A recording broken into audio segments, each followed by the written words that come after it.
Hello, ladies and gentlemen. Did I forget to press update? Let me click the magic button. The magic button. There we go. So welcome. We are here for game number 1 between Protectors of Aiur and Surely We Scale. Protectors of Aiur are going ahead and removing Battlefield of Eternity and Garden of Terror before we get into the map. We are going to go ahead and have Surely We Scale getting rid of Cursed Hollow and Dragonshire.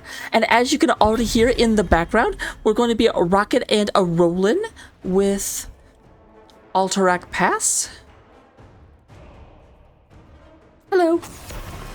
So, up at the top, we do have Junkrat being banned out first and foremost. Protectors of Aiur.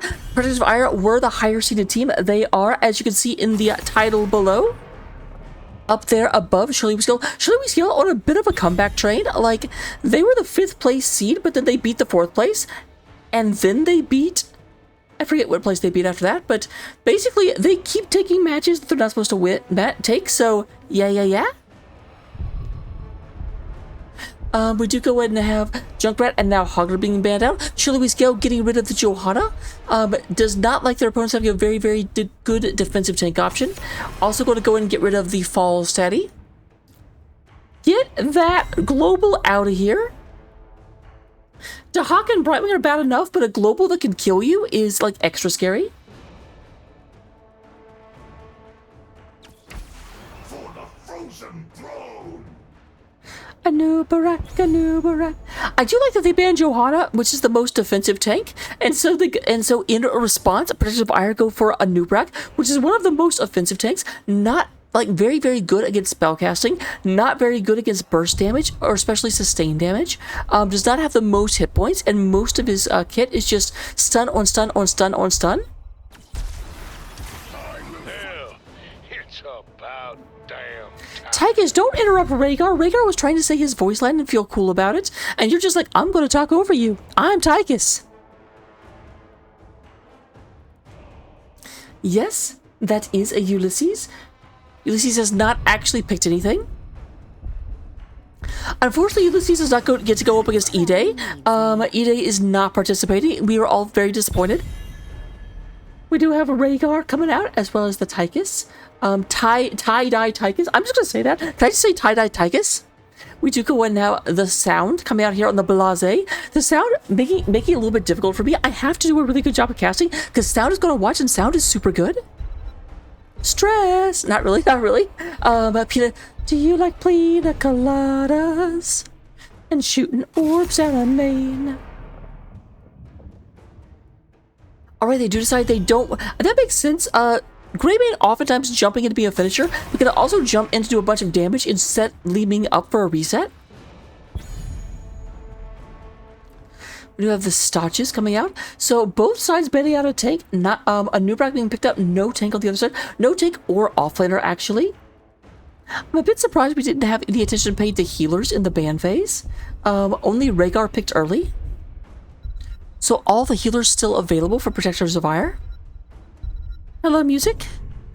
That music mutant. Tremble before me. Dibbles coming out. Dibbles in the next Omega skin, and also we'll have Ulysses on the Urel. So we're going to have Hoppy Goat, Best Goat, going up against Pyromania. Oh.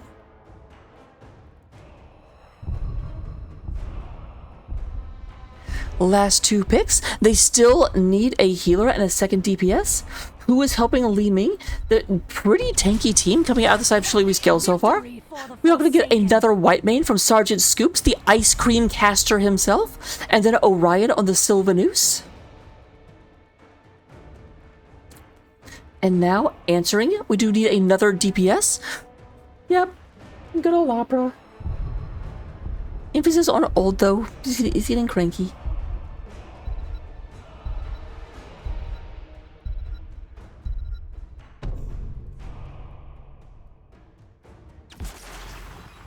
Oh, and okay. With every death comes honor. Honor. Going for the Ghost Hanzo, I'm not so sure about that pick for the very simple reason that it's like, oh, we're just going to pre-kill ourselves for you and just come to the game as a ghost. Like, no, make them earn it. Although, I guess you could argue the same thing for the Banshee Queen. Though, all of, like, Sylvanas can choose to be alive, and Hanzo can choose to be dead, so it's not quite the same thing. But here we go into the game. I will get predictions up. Tell me who you think is going to win, and I will tell you if you're correct.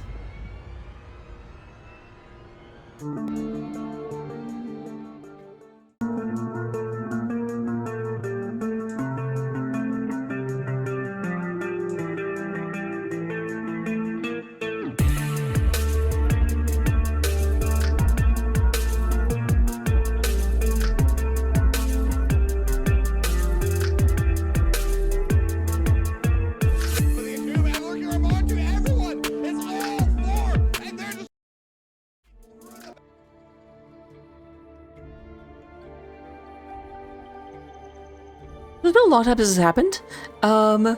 Where it just... there we go. It just takes a long time to actually start loading into the game. Whoops, whoops, ba-da-dup. Whoops, what-a whoops.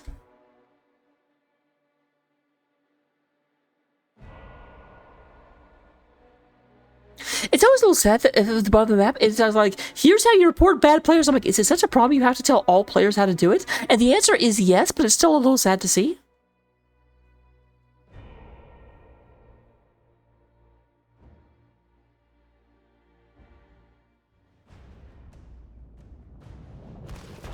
All right. Here we go into game number 1, representing Protectors of Aiur. Here on the blue side of the battlefield, we have Eplectic playing the Anubarak. Sergeant Scoops on the white main. Pina Colada is playing, Leave me! I was like, who the heck is that? We do also have, Orion coming out here onto the Sylvanus. And Sound is going to be playing the Blase. Meanwhile, on the other side of the battlefield, representing Surely We Scale on the orange side, we have Hagamine Lin coming out here onto the Rhaegar. Meme Zed going to be on the Diablo. Ulysses playing the Urel. Tie-Dye Tights coming out here on the Bad Man. Tie-Dye Tychus. Like, I always do that, Peldor. I forget to change it. And then we do have Hanso down here at the bottom, being played by Simeon. Let me fix that super fast.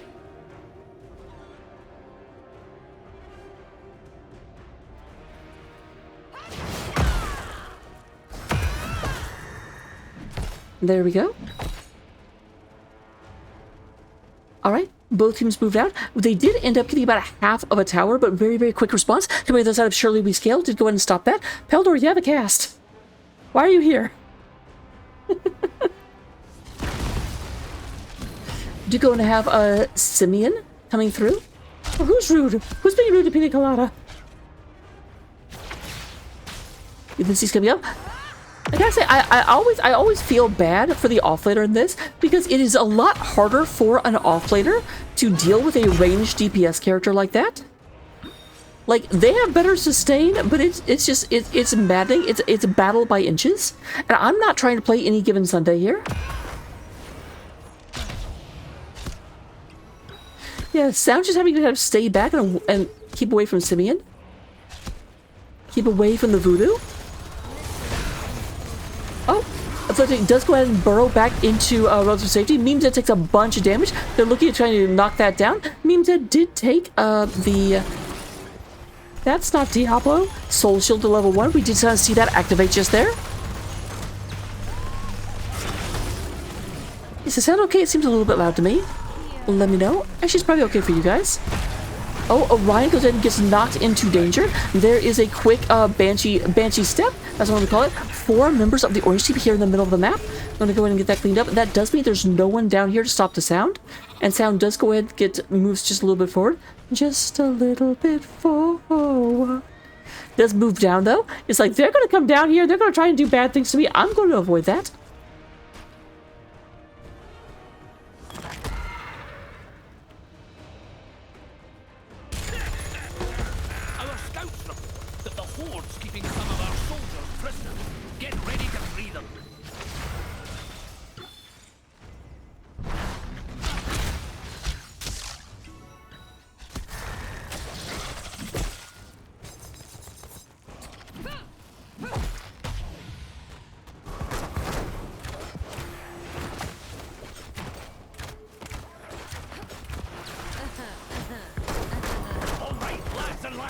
Alright, Scoops and Orion going and cleaning this up. Meanwhile, on the other side, we do have Tie-Dye Tights and Kagamine going to go and get this done. Is that how you say that? Kagamine? I might be pronouncing it wrong. It's entirely possible. Surprisingly enough, it turns... Actually, that's Sylvanas. For some reason, I thought it was Diablo. I'm a dum-dum. Diablo's not even on that team. There's the first objective coming up. Neither team level 7 just yet. Still operating on just 2 talents apiece. We have Master Assassin coming out of his Hikis. That does mean we're most likely to see Commandeer Odin coming up. There's Simeon coming around below, trying to go and get into this. Pina Colada down to about half to health, goes ahead and moves back. And there is level 7 unlocked for the side of Shirley Rescale. Well, that's interesting. Aplictic up here. So that does mean there's not a real tank here in the middle. Okay, as long as they're finding you back from behind the walls, but it does mean they have less engagement opportunity.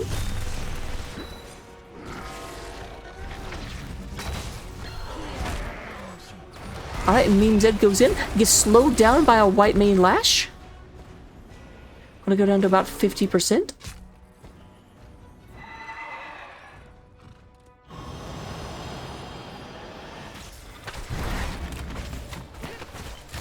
We do go and have Sound activating the allied camp, trying to free the Ram Riders. I kind of like how they did that, and then they faded back. They're like, is there going to be invasion? And when no one showed up right away, okay, here comes Beam Zed. A little bit of a flank coming in through the Ulysses, but neither Hanzo or Sylvanas here. Sylvanas not even... Okay, Sylvanas is thinking about turning around. That is going to be a fall back coming from the side of Protectors of Fire. They're not going to try and stay into this. If we want this camp.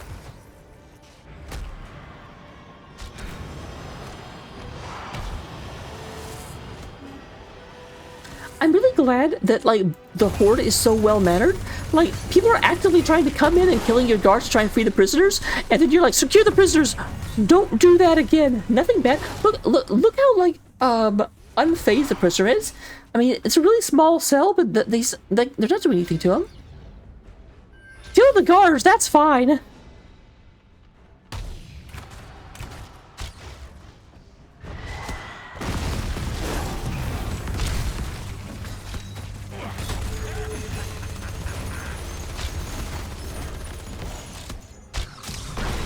Alright, a little bit of a scatter arrow. They're trying to go ahead and move back.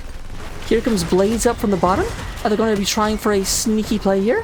Answer appears to be no. Sound moved up. Oh, maybe. Boom! Big old Glomp catches a lot of people. Meme Zed moving in, trying to go ahead and to protect the rest of there's Ulysses going into the backline, forces White Mane to fall back. Sound down to about 50% health, but so is Tie-Dye Tychus.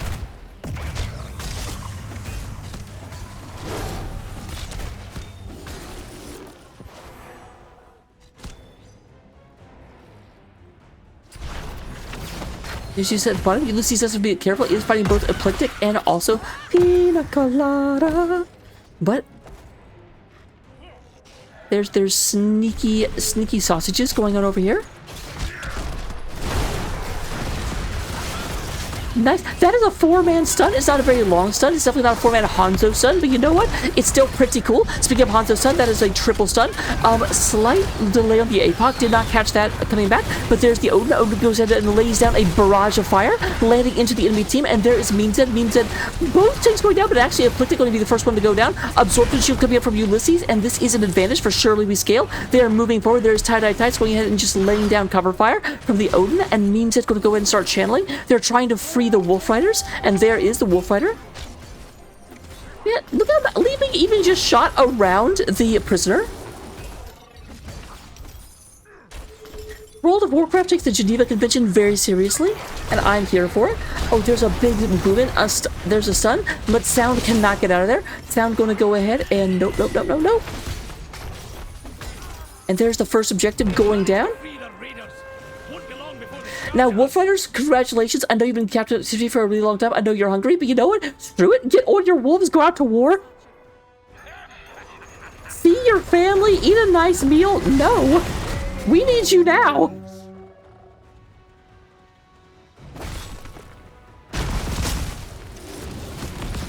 It's a Hoku.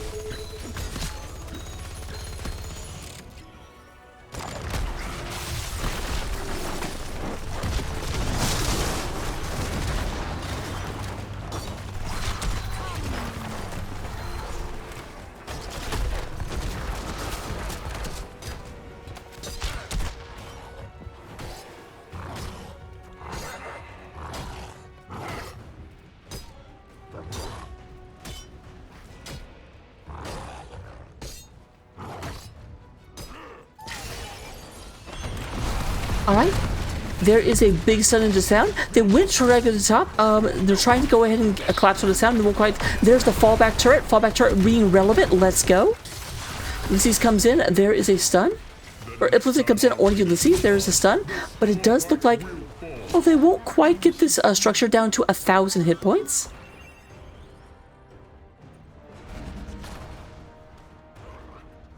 And there's the rotation. Surely we scale moving towards the bottom lane. Moving to the bottom lane.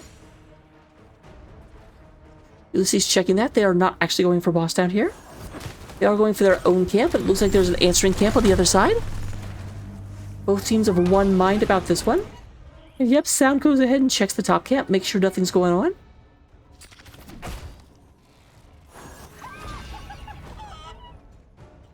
Scoops and Orion moving back into the middle. Oh, Peanut goes in and catches that. Is taking Triumvirate and Zai's Vengeance.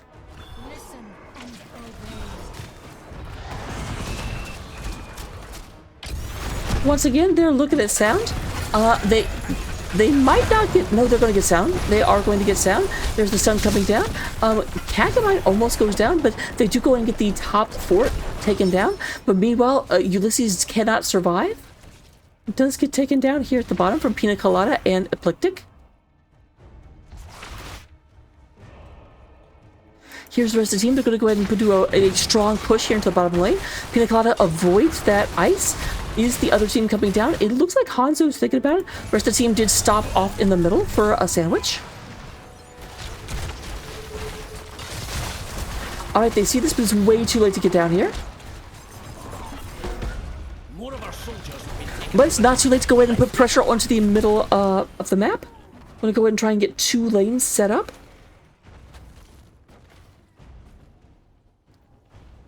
And here they come, moving down. Trying to go ahead and get this taken care of. Mind Control comes out. There's Kakamine goes down. Big stun landing in the middle of that. We do have White Mane's ult, but that's going to be a full retreat. White Mane's ult actually get committed, but not able to be capitalized on. We only have Bunker and Cocoon left on the side of Protectors of Aiur.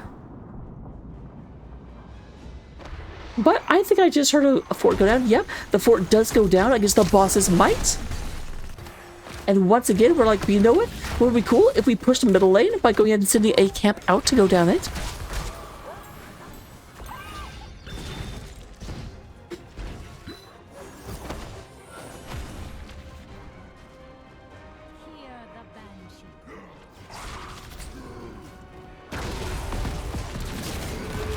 Alright, 2 members of the orange team is up here at the top, taking this camp. That is a slight possibility, but I don't think they're going to be in a position to really capitalize on it. 2 of them are in the middle trying to push in real quick, so they can't start the channel just yet. We're going to have Memezed shifting around at the speed of sound.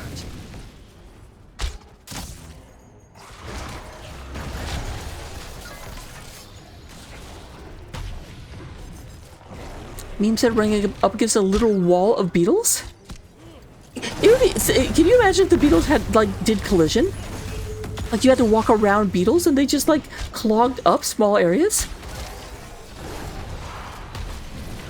There's the sounds going through. Big mind control lances on Tychus. Lances on Tychus. Memezed super low. There's the APOC coming out.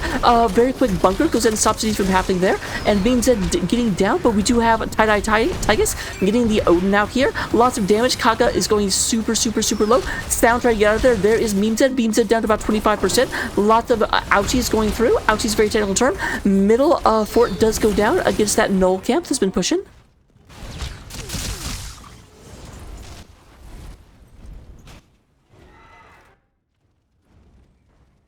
And no one actually goes down. We are at 1 kills to 3.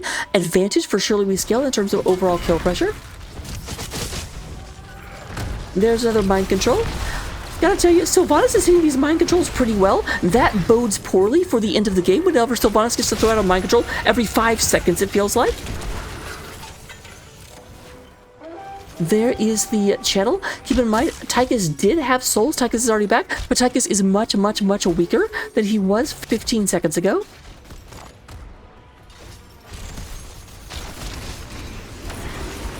Tie-Dye Titus takes a bunch of damage. Here's Memes Ed back on the front lines. Back on the front lines.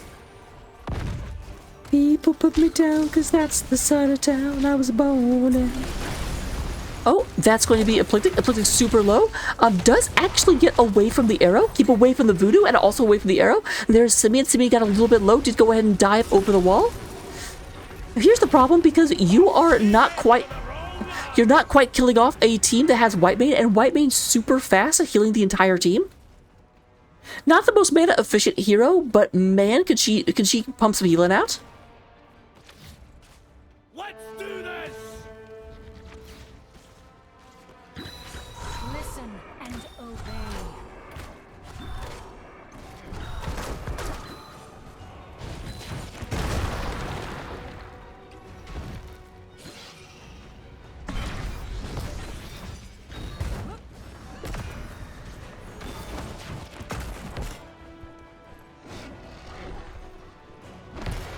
Alright, big pushes here in the middle. Means that did get healed by Ancestral Healing. Only up to about 50% though. And the aggression is coming. BE aggressive. There is a, the sound. Oh, nice. Blaze. Blaze catches two people. Afflictic does go ahead and get caught by that Apocalypse. And that's going to be the end of Afflictic's. Orion super low. Does not quite go down. But Whitemane does not fare so well. And sound very low as well. But bottom lane is down, middle lane is about half health, top lane is getting pulverized. I don't think it'll go down before the entire, like, the reinforcements come up here. Our cavalry sacrifice will not be in vain. The Frost Wolves are finished. About 15 seconds until Protectors of Aiur come back into this map.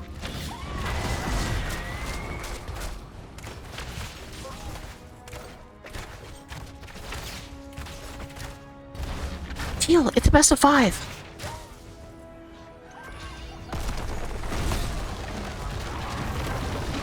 There is the Bossa Nova camp.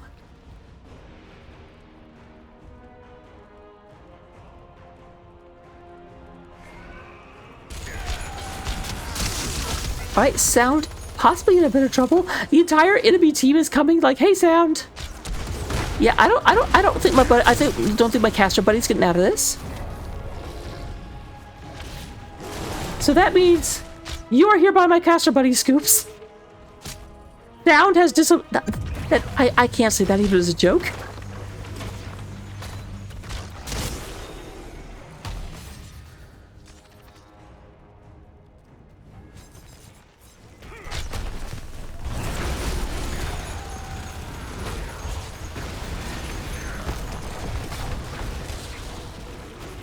Right, there's a Afflicted coming out. Pina colada. Looks like we're gonna have another prison camp to knock down. Alright, try to go for the APOC attack. Let's say level 20, that was the second APOC. So yeah, that must have been the level 20 teleport thing. Oh, Afflicted's super low, and we'll get the Beetle will get squished. The Beetle.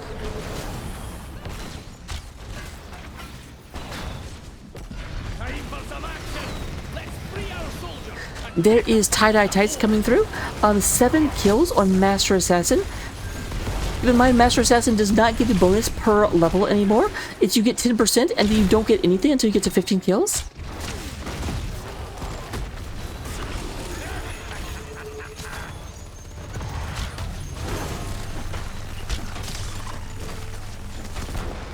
But there's the last of the forts. Now keep in mind, this fort is at its last leg, 700 health. This one, much healthier.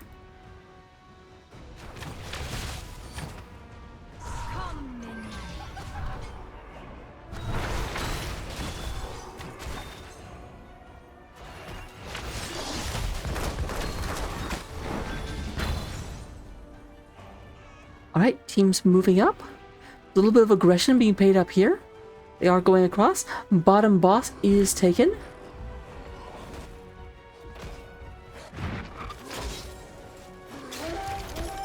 Now keep in mind, in all maps the objective gets stronger the later the game it gets, but in this map and like things like it, so like Terror, that difference is a lot more pronounced because you're hitting all 3 lanes at the same time.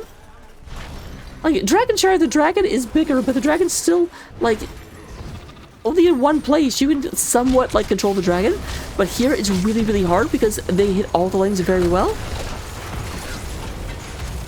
Alright, does miss with the mind control. Both teams level 20 at this point. Ulysses is going to getting absolutely focused down. Don't kill Ulysses very often. Be nice to him. Stupid Agamemnon. I think that's the same thing. Sound not quite able to pop the bunker just yet. That is going to be a 1-for-1. Sound going down. But as I say that, there goes the healer. And Mean Zed going to be the next victim.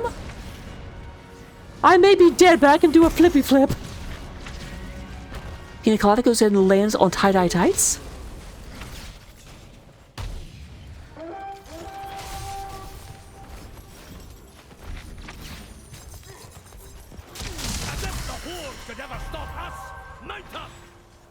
Alright, middle went down. There goes the top. So we are now on paper even in terms of structure damage. Like, obviously these structures have taken a lot more of a beating. Like, the walls are down, the structures are exposed except for the middle. But at the very least, like, it's still 3 structures to 3 structures.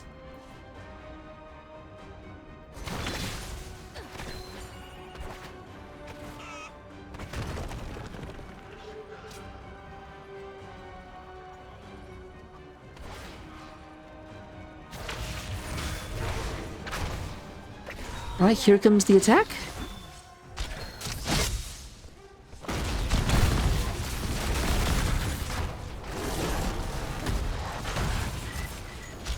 They have to come up here to try to stop, but Blase going to be here fighting with Ulysses, trying to go ahead and get this push down. That is going to trigger a retreat from the side of our blue team. Middle also down to nothing. Man, are these just not going to get any value? I'm surprised. It's even talent here. I just talked up how good the later objectives were. Guys, use them.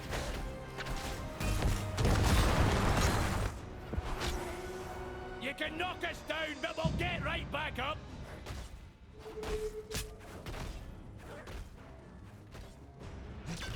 So we do have the top boss being taken by the side of Protectors of Aiur.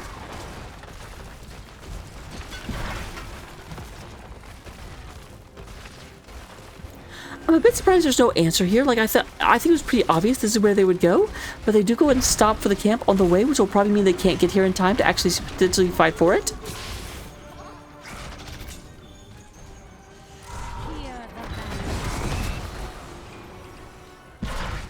Alright, here comes the boss. Now, they are leaving this uncontested, and it looks like they are sending sound down to do something about that. So they changed their mind.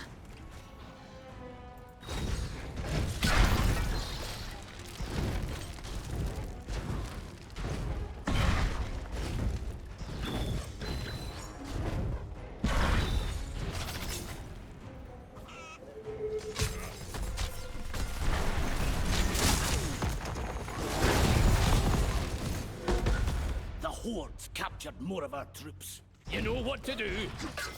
Nice sound going in and working on this Knoll camp.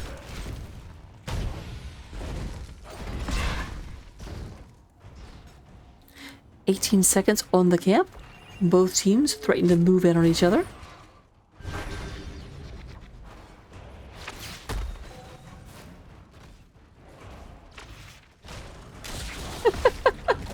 God dang it, Blue!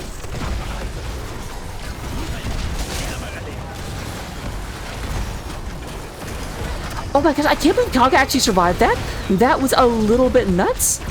That's horrific. And we do have Hogda going down as well, but there's going to be Sylvanas. That is a 2-for-1 in favor of Shirley We Scale.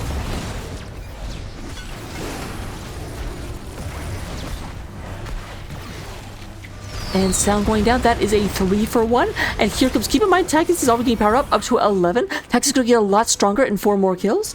But this will most likely be the objective, going this side of Shirley We Scale. Now, someone does have to go up and deal with this, because this is going to knock this down very quickly. Here comes Ulysses coming in order to go ahead and be mean to some Knolls.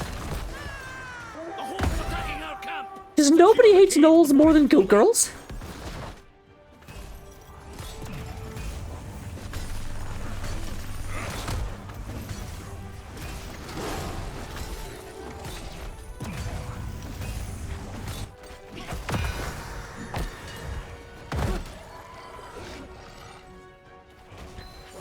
Alright, moving up there. We still are 15 seconds away from sound returning.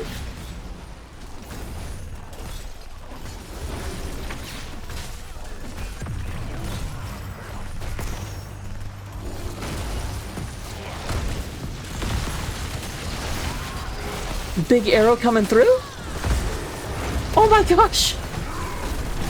I think they actually knocked them out of the way of that arrow, but Sergeant Scoop's super low. There is Ulysses coming in. No, you can't get out of here, White Mate.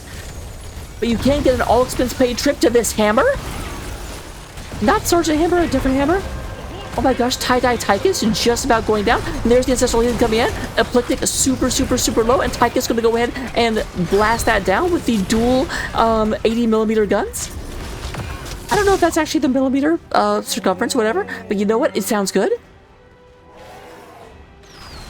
Such a feeble number.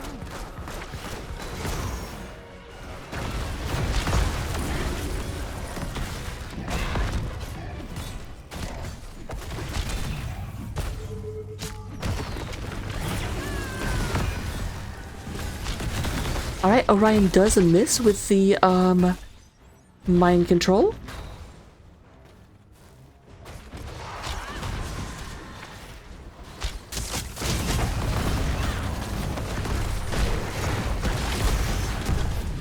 Alright, quick push in by Sound. Sound down to a little bit low. Does go ahead and dive into the bunker, but they are looking for Sound when Sound comes out. Sound going to go ahead and dive away into... Nope, cannot quite get away. Oh, that actually goes into the enemy damage field. I don't blame them. There wasn't a lot of places for Sound to go, but there is the first, there is the second. The last of them is about to knock that down. There are no shields left. The boss taking full damage. A little decently low health, but even lower health is going to be onto the boss, down to about 10%, and that is going to be the end of game number 1, with Shirley We Scale taking an early lead. Kitty, move.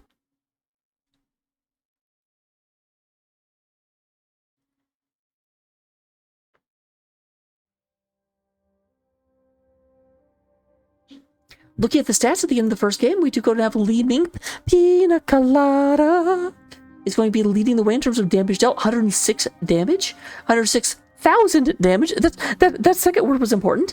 Over the course of a 26-minute game. 96,000 coming out from Tie-Dye Tychus. And then Orion coming out here with the 83,000.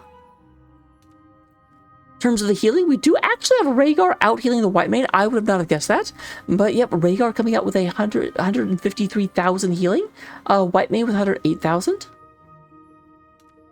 And keep in mind, the number one damage is blue, so there was a bit more to heal for the red team than there was for the blue team. In terms of the side soak, we do have Ulysses kind of actually burying the Sound. The Sound came down to like fight a whole lot, but Ulysses just all over the map, picking up, getting a 10,000 experience soaked over the rival offlaner. Let's heckin' roar. Talents, that seems generous. Go ahead and copy these down, take them to Stormlake, get all of the amazing and tumultuous advantages. And I will see you in game number 2.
Volskaya Industries.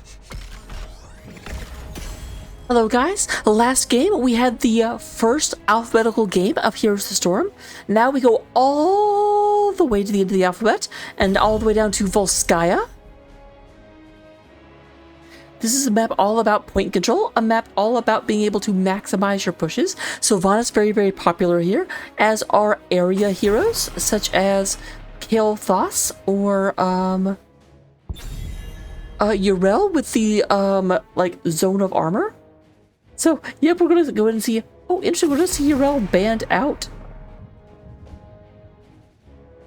Okay, yeah, no. You see that Urel? I was like, wait. I get confused. Johanna once again banned out. It seems to be like surely we scale really likes to be able to tackle things, so they really hate heroes that kind of shut that down. Almost the same bans, although I feel like Stitches wasn't banned until round 3 last time. Try to remember who they got there. Well, it certainly wasn't Tychus. Tychus was not banned last game, but Tychus was picked up by Tie-Dye Tychus. So Tie-Dye is going to need a different T hero. For the alliance above all. Tie-Dye Tyrael.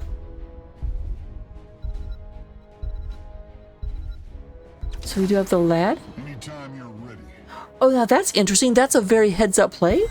Tie-Dye Tychus going with actually Tie-Dye Rainer. But here's the thing, that's actually a flex, because as we all know, in the actual story of StarCraft, Rainer canonically takes out Tychus.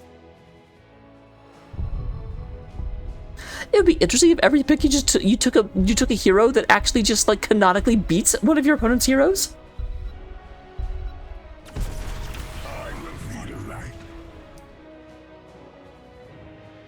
Okay, so they took Rhaegar, who, so take Valera. Valera is one of his gladiators, and then she got free. This is why my team doesn't let me draft.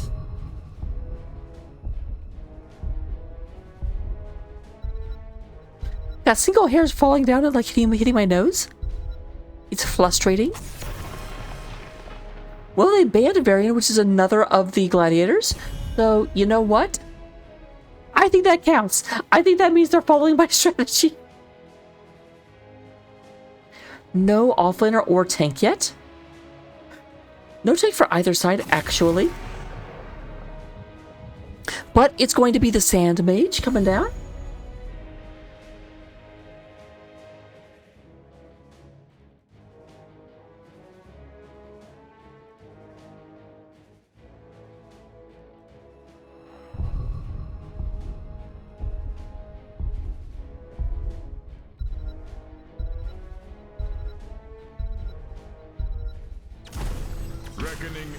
Alright, there's the... Oh my god, I was kidding about Tie-Dye Tyrael, but you know what? Here comes actual Tyrael, as well as Ulysses denied the goat, so is going to go for a different goat. The Death Goat. I mean, I'm serious, if Leoric had shorter hair and a longer beard, would totally look like a goat person.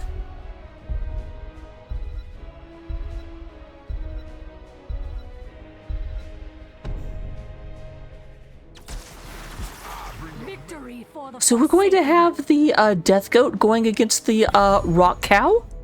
But keep in mind, this is actually getting to real casting for a second. I did mention that Sylvanas was super good on this map, and Sylvanas is picked up by Protectors of Aiur. That's going to really, really help them anytime they get the Protector. It basically turns every Protector into a Frozen Protector.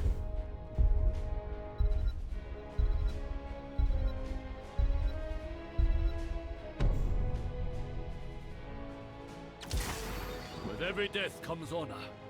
With honor, redemption.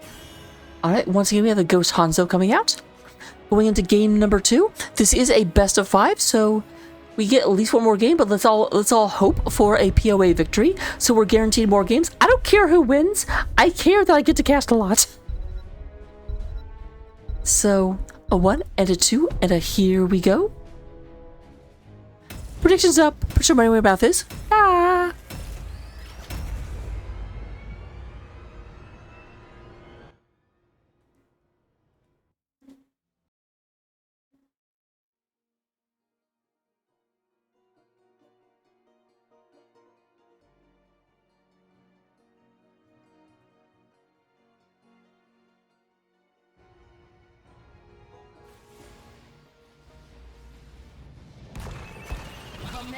Combat preparations.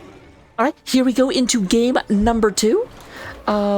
We are here representing Protectors of Aiur. Did not win the last game, trying to make up for that right now. We have a Eplectic onto the Rock Cow, ETC. Orion, kind of hiding in the back, but is going to be playing the Sylvanas. Sergeant Scoops on the Mecha Rhaegar. We have Pina Colada on the Bad Man, Tychus Finley. And we do go in and get the sound once again onto the Blase. But opposing them on the orange side of the battlefield, representing Surely We Scale, we do have Ulysses is coming out here playing the Leoric. Kagamine is going to be playing the Lad, the Fun Police, Anduin. Simeon up here playing the Ghost Hanzo, the spooky man. Tie-Dye Tights going to be playing James Lanor. And we are going to have Memezed onto the Angelic Tyrael.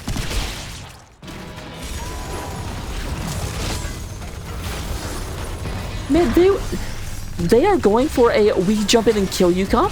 I'm here for it, for sure.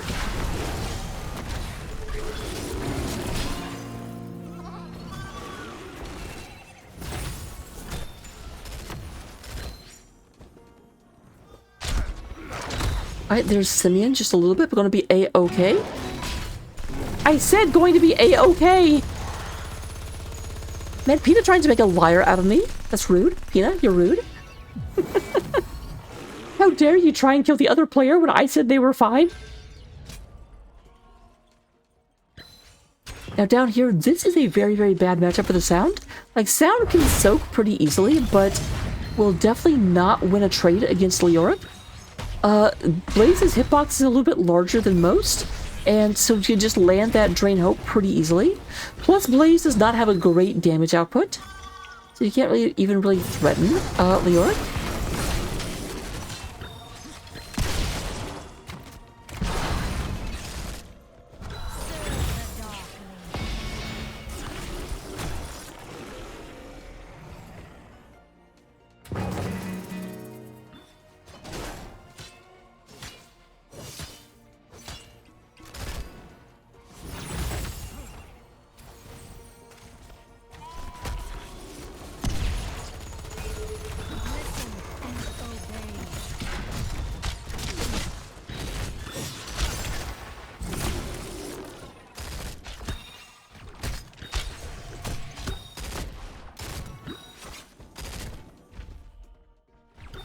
Ulysses down here pushing the wall. We're going to have Sound show up and put it into that particular plan. Both sides going for their camp. We're sending Orion to get the camp by themselves, which Orion can do with very little risk to themselves. But it will take a lot longer. The other team already having finished the paper airplane camp and starting to push forward. How they're going to push it? They're going to push it real good. Da da da da da da da da da da da da da. Sylvanas coming back. Oh, okay, they're just going to save it. I was like, they didn't even finish it? What the heck? But no. They're being snaky. I like this positioning. They want to make sure that no one can sneak through here and not be seen. Yeah, they're seeing Memezed come over out here. They're like, nope, just get in the area. Make sure.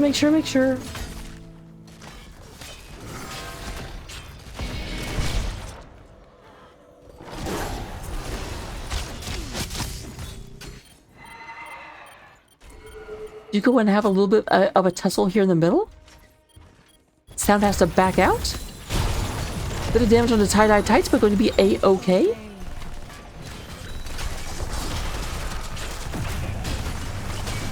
Here comes rotation up to defend, but neither of the actual front line came up, so it's going to be hard to move the other team off. Keep in mind, they've taken down both towers. They've taken out the wall.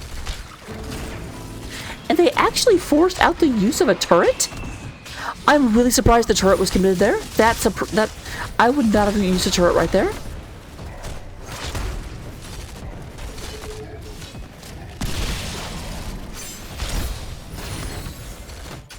We have Ulysses in the middle. There is Sergeant Scoops with a little quick bite.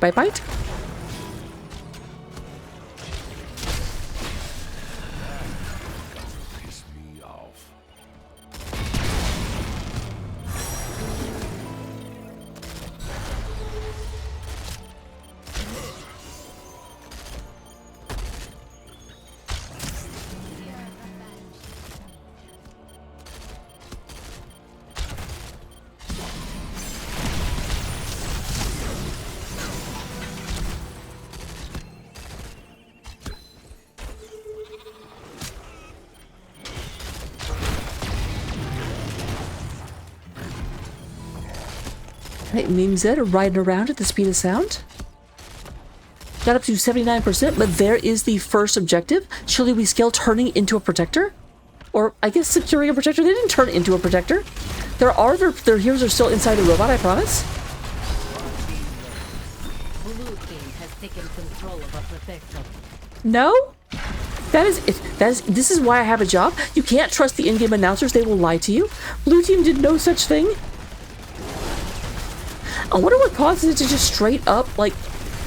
Did they incorporate AI into, like, the casting? Is the game hallucinating right now?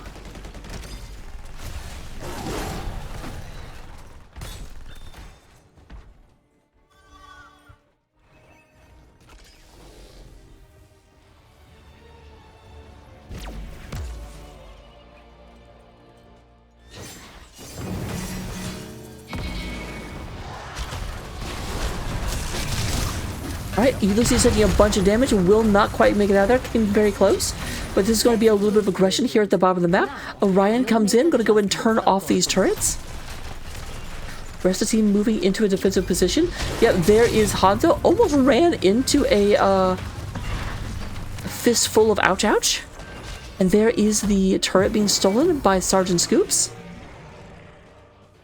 What we didn't know is the double scoops on their avatar. The second scoops used to be in other teams, and Sergeant just took it.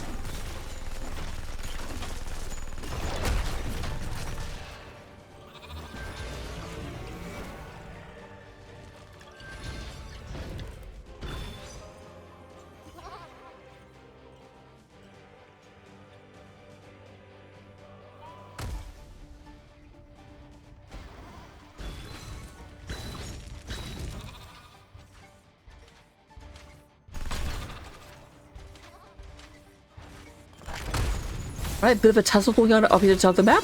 Moonset does have the healing toy. There is Sylvanas making short work. A pretty sizable wave, actually.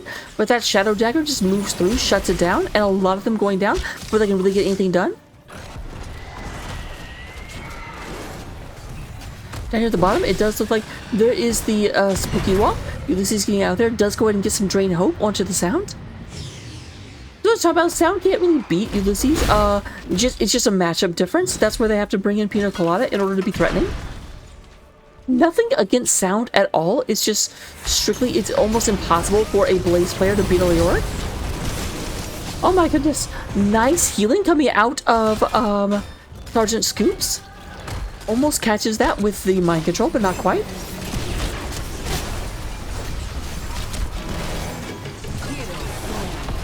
We could go and have, oh, Mosh. Mosh was gearing up but did not quite land, and that's going to be the first kill for the team of Surely We Skill. Is tying up the kill count at 1-1.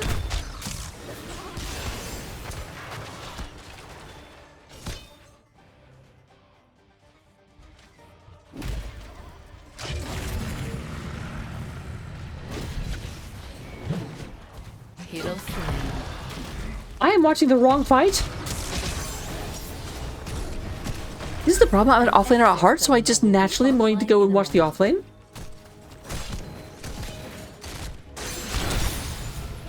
But that is the Scalies. I can't call them the Scalies, can I? That has connotations.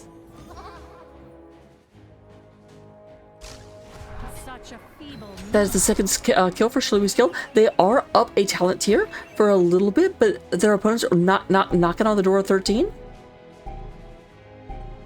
Terminal activated. Take control of it.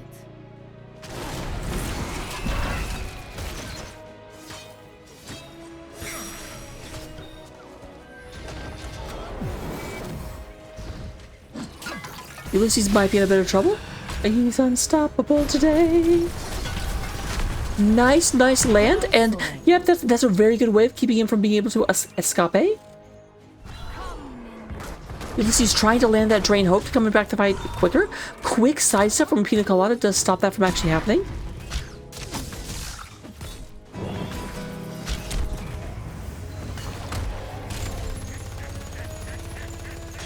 Guys, you kind of abandoned the point, just so you know.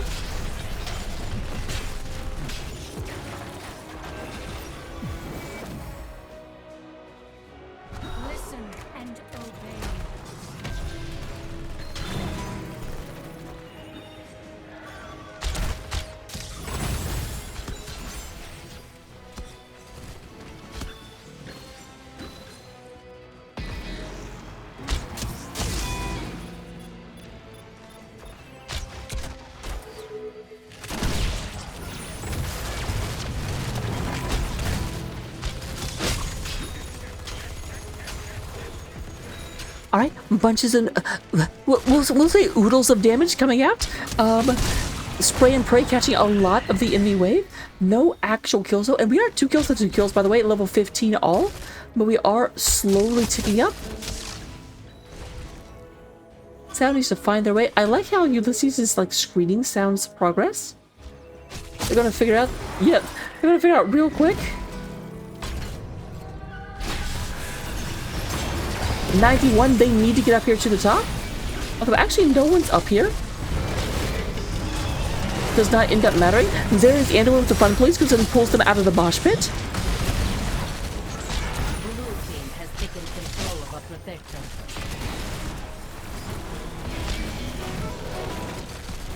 Alright, Protector is picked up by Shirley with skill. Got down to about a third of its health before anyone actually got inside it.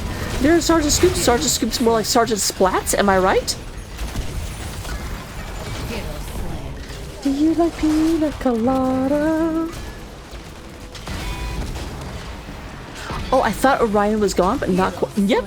Actually, we have Hanzo finishing that off. Nice job with the scatter arrow to get the last of Sylvanas. Protector has been Hanzo winning the bow war. analyzed its content. And there's going to be the first fort of the game falling against the might of Shirley Rescale.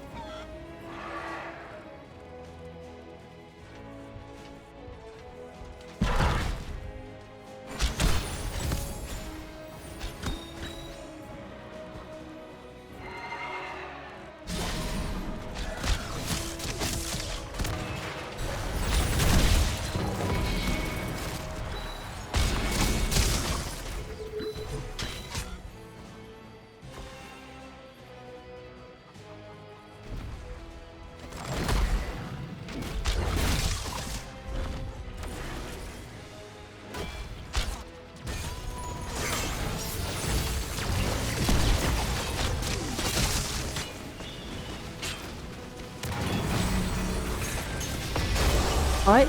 Oh, that might be a mistake. They go in there. Nice. Go down. And they do catch 2 people with that, with super low health. We do have ETC going down. We have Rhaegar going down. They do get the antidote as well, but that is a 3-for-1 in favor of Shirley Rescale. Fantastic, like, Dragon Arrow coming through. Hero slain. There's Dragon Arrow, right? I always get Hanzo's confused. Okay, it's Dragon Strike. Red team has destroyed the fort. Caught a lot of people, because I was going to say, they kind of rushed into a fight, even though their opponents had already taken the point, had the, turret that they could drop. But that fantastic Dragon Strike moving through caused 2 of the enemy team to drop down to like 10%. And even though they got a great 2-person mosh in response, the ETC just did not have the hit points in order to keep around. And that is the 3rd and final fort going down on the side of Protectors of Aiur.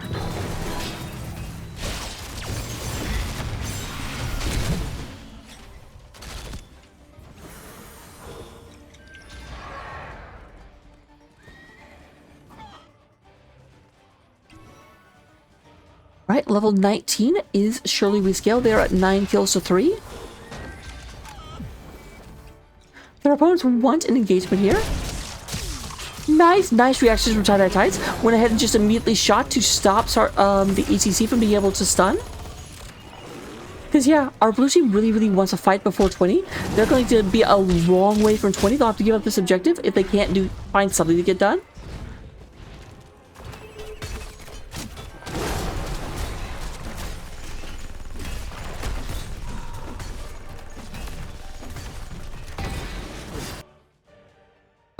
And here comes a pause. I was waiting to see what was going to happen, but we cannot stay here because the game will catch up. Be right back.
time, hero.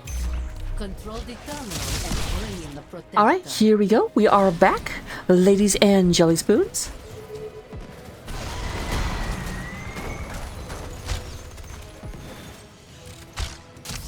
We are right at the edge of level 20. If level 20 hits for our orange team, and there it is, level 20 is online, we're going to go ahead and have Angel of Justice, Duskwing, Bullseye, Censure, and Bjork does not know. I can't imagine this won't be... Yeah, there we go. Buried alive.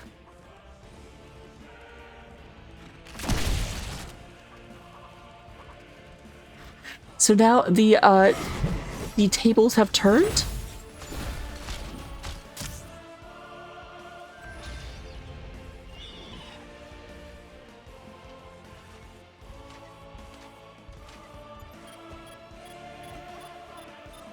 Oh, Sound. Sound was on the verge of like getting out of there.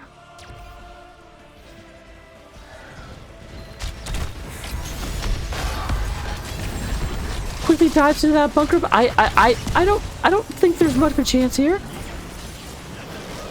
Up.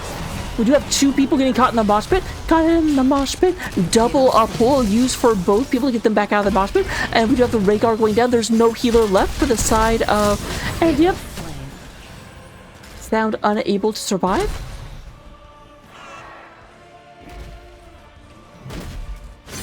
Looks like when Sylvana said let none survive, the other team took that seriously.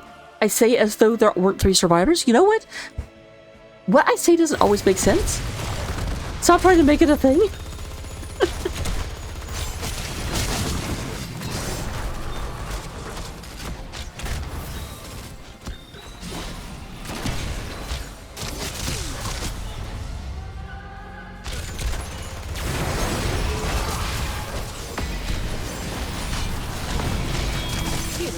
All right. That was kind of not where they charged in, but they ended up, because of the pushback here, the Tyr was taking cannonballs from 2 sources. That is going to be 40 seconds without Tyrael. However,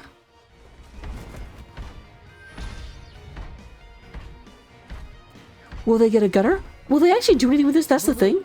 They have 30 seconds before they have all 5 of their people back. Their opponents have achieved level 20.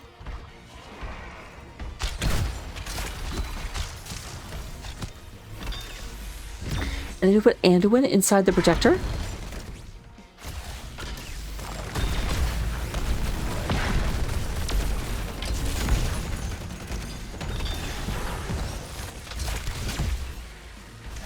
Alright, a little bit of attack onto Sylvanas. Then get a cannonball to the face. Hero is back, but not back at the battlefield just yet.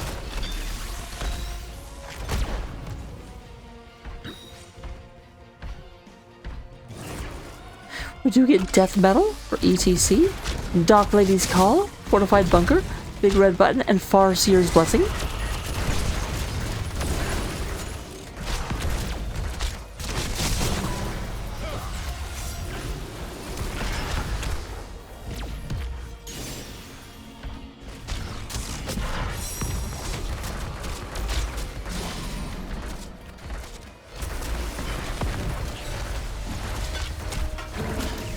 We're going down. We're yelling timber.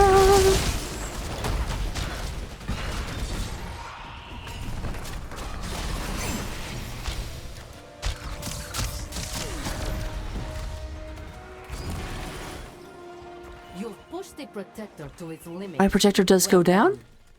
There's potentially about to be a fight at this point. It does look like Shirley Scale has backed off. Does not want to rush in there just yet.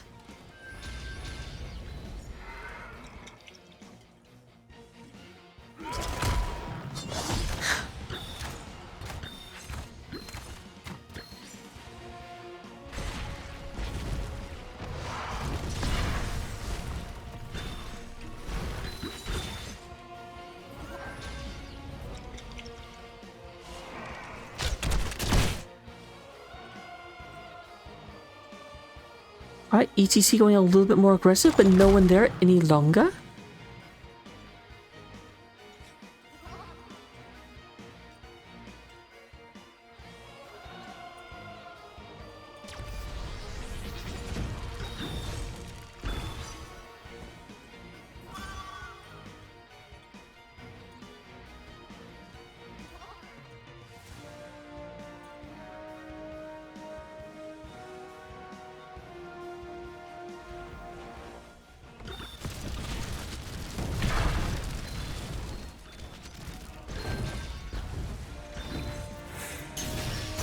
All right, there is sound. Oh, and sound is silence. That's going to be a dead sound for sure. What?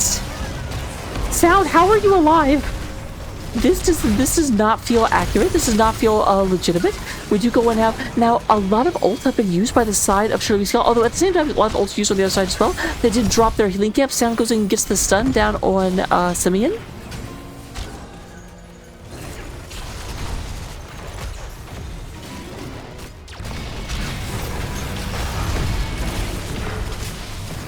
Alright, Anduin will be the first to go down. We do have, there's the Death Metal coming through. Death Metal leads a kill Tyrael and Ulysses. This is the first time, I think, this game that we've actually had Protectors of Aiur in a dominant position after a team fight. They still have 4 people alive, and one of those 4 is Sylvanas. But Sylvanas, get in here, we need you.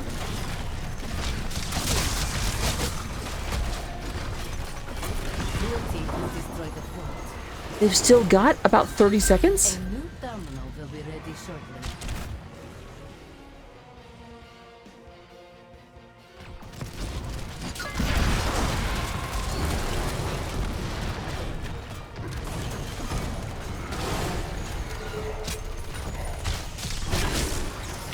Listen and obey.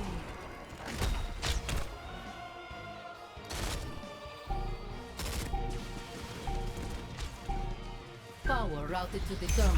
Control it and you can pilot the protector.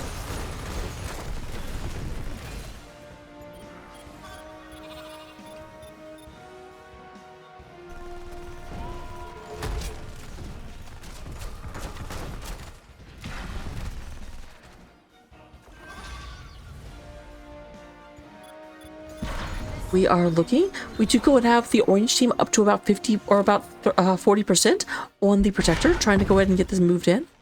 Knocks Memezed off of their mount.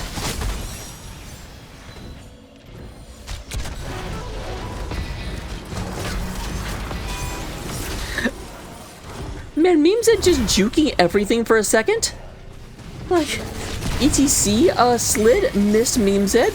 Blaze charge, missed Memezed. There we have the oh, move out of the way. We did. Alright, Ulysses didn't try to move into the back. That's the thing that I feel like that Protectors of Aiur have started to figure out, that Ulysses always tries to sneak around, and they just kind of wait for that to happen and then just turn and blow Ulysses up.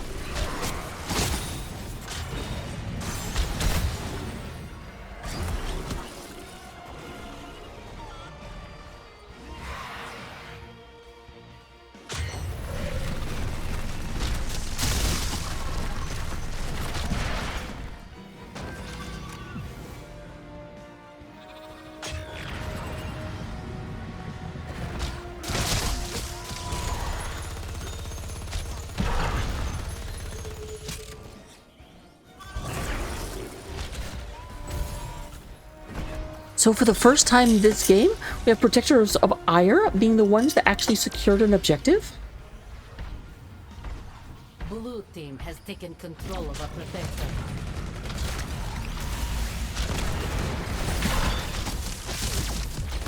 And they are going in. They are trying to go ahead. They're like, this is a very, very late protector. We can get a fort with this. If they do this, they're going to have positive catapult pressure on the bottom lane for the rest of the game.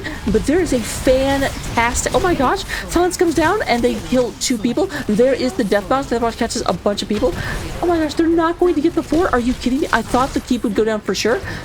You got pina colada. They are all running away. I respect the hustle, but they need to be very, very careful now. Their opponents did lose 2 people in that fight. They did lose the Tyrael, and they lost the Anduin, but it's still going to end up being 3 versus 2. Nice job on the Hanzo. I actually feel like Tychus needed to just not shoot and just get the heck out of dodge. I think he walks slower whenever he's running gunning. We're not running gunning, the spray.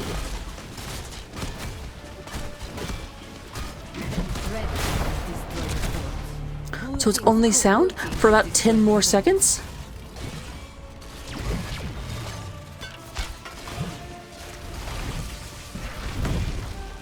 Well, yeah, it's in the sky. Have you ever tried to throw a grenade at a plane?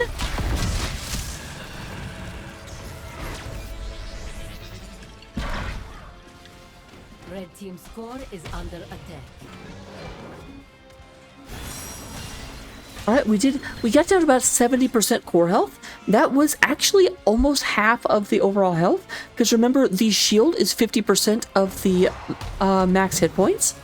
So at full shields, you effectively have 150% core health. To knock that down to 70% means you got through about 80% of the core health. 80 out of 150. You know what I'm trying to say. Alright, now that was the Dragon Strike. Did not actually really hit anyone. Not getting the value they want for it, and that is down for another 40 seconds.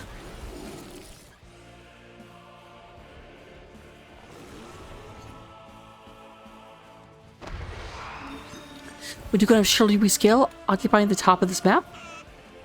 Meanwhile, the orc down here trying to make sure that this doesn't get pushed too far. Because remember, this is the one lane. Now, the middle lane is a big problem for Protectors of Aiur, because not only is the core exposed, but every single... There's a catapult with every wave, and no catapults answering it in this lane. I'm starting up an access terminal.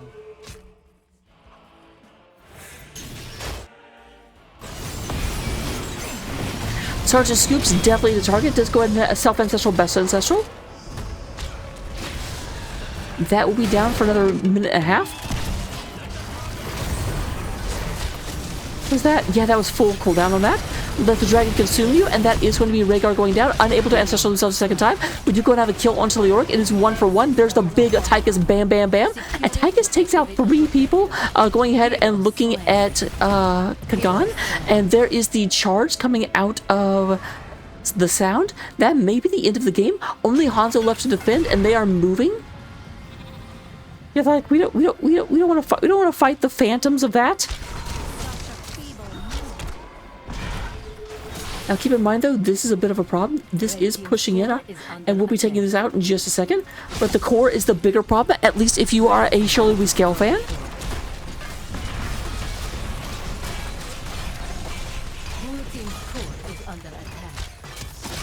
It's a race, but there's heroes on one side and minions on the other, and that's a definitely very, very good place to be if you are trying to win the race as the blue team.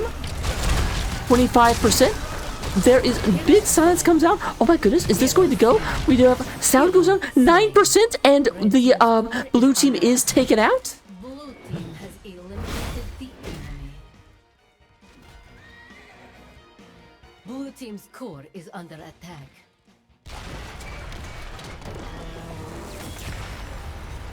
Oh, I didn't even think the Williams had a chance of doing it. I was watching the other team. Oh my goodness. I was expecting an even set. Surely We Scale just barely squeaked that out. Looking at the stats at the end of the second game, we do have in terms of damage, Simeon running away with it. Nearly 140,000 damage over the course of a 28-minute game. We do get Orion with 88,000 and Raynor with 80,000.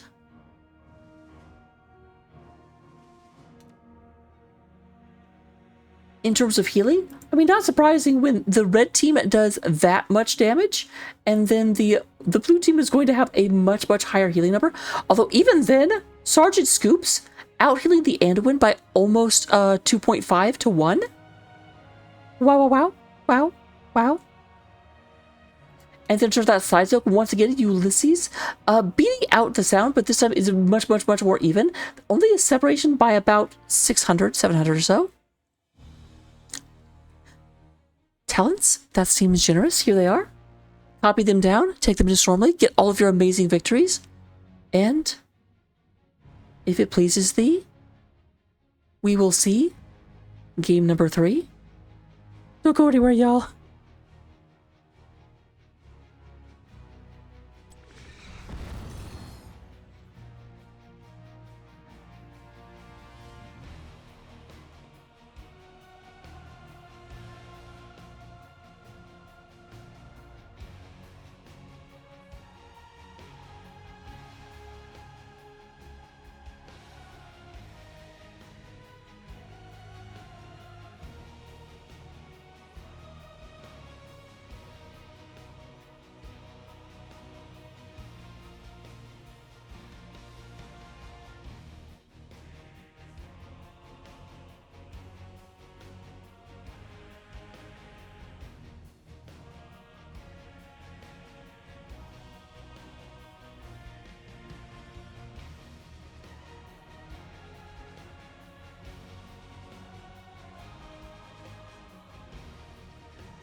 Spider Queen.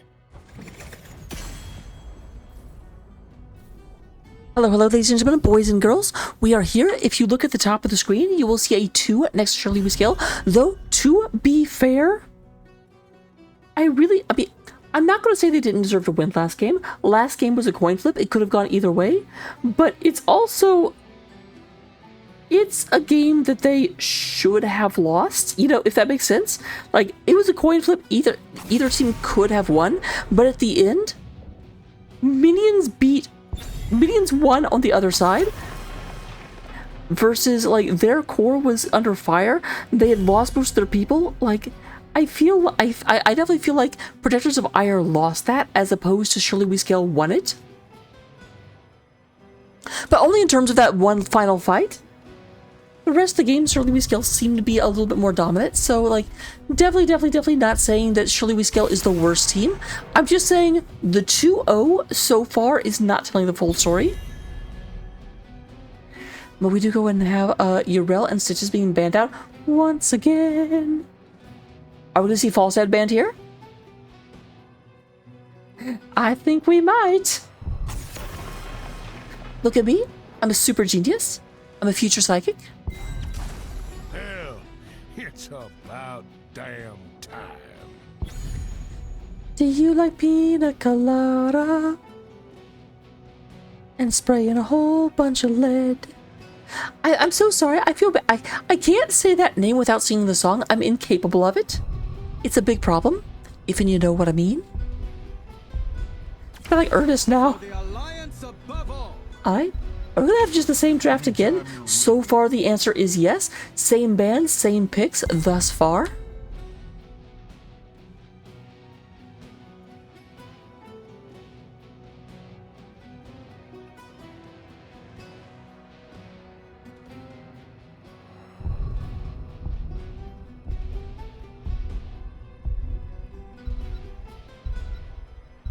Alright.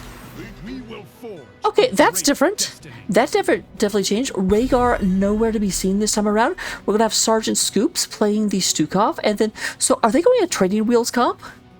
Are they running it back? This reminds me of being on the streets in 07.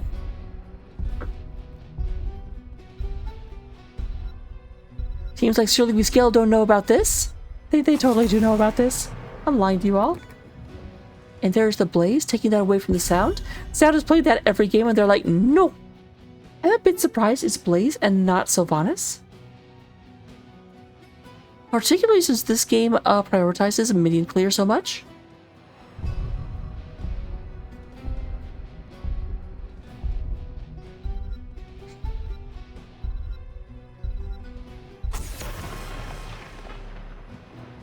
This galaxy will suffer, or something.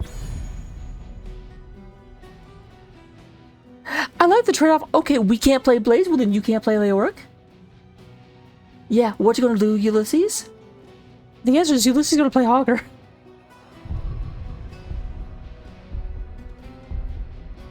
Or Yrel. They can, if they don't get Dead Goat, they can go for Live Goat. Reckoning is at hand. Hunt them down. I'm here all night. Also the Tyrael once again. Okay, now, if you can pull out a Hanzo, because we know how much they like using that arrow after a charge, and this is going to be Tyrael charge with Light Bomb, or Hogger spin with Light Bomb, one of the two.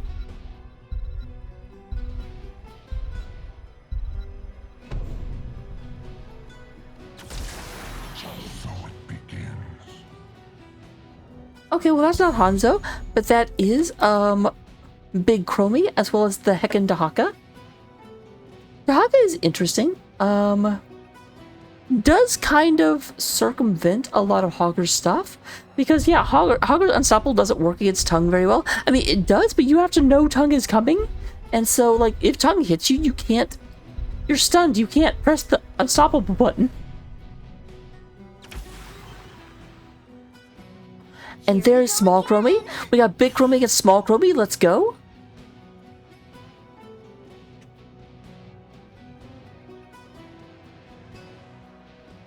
So with that, I'll put predictions back up. Tell me who you think is going to win. This might be the last game of the night. I certainly hope not. Everyone, shake your pom-poms and hope that we get a victory from POA so we get more games. That's what I'm looking for. But if we don't get it, we don't get it. Let's see. Game number 3 begins now.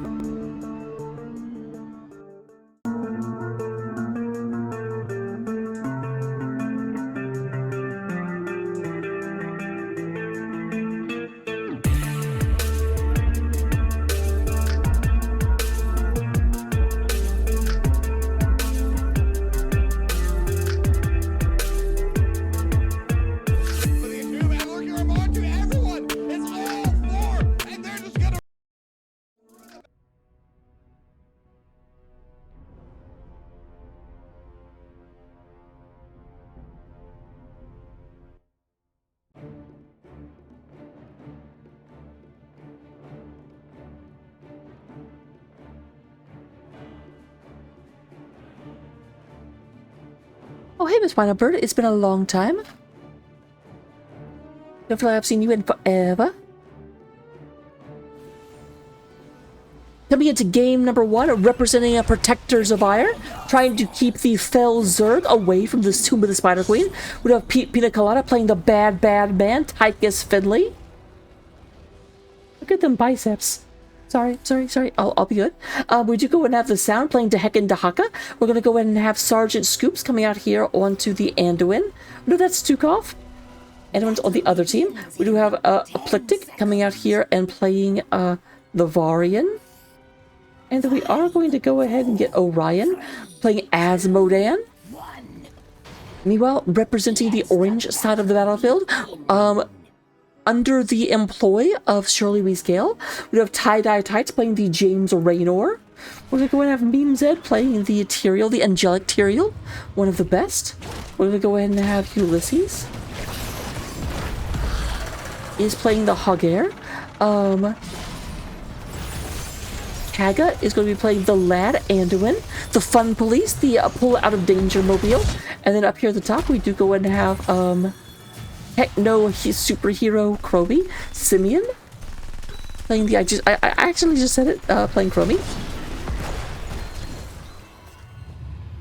At level 1 we are going to go ahead and see the Purple Drink, Asmo, Gluttony coming out, as well as of course Annihilation, which is automatic. We're also going to go ahead and have Enhanced Agility, so this will be the race car build coming out of Daka. Daka going a heckin' vroom.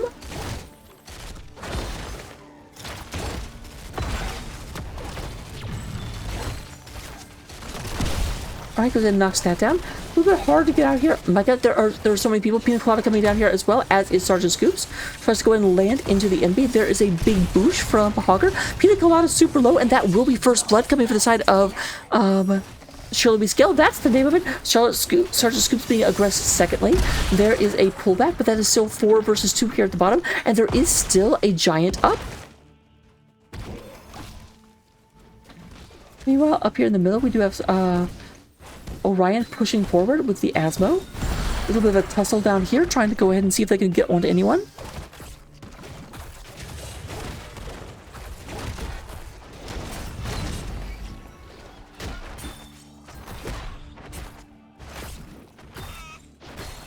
We're going to go ahead and have the mercenary camp being picked up by the side of our orange superheroes.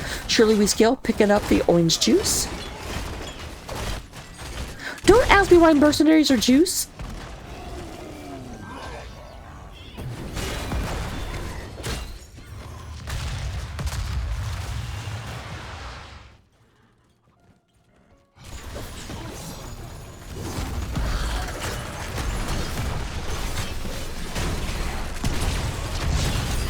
Alright, there's Meme Zed. Meme Zed went in deep. He's in too deep. Is he actually going to survive this? What the heck? Okay, I was like, he should not survive that. I disagree with this intensely. You have the surprise of no one. Taunt being picked up at level 4 from Varian. So we got 1 kill all.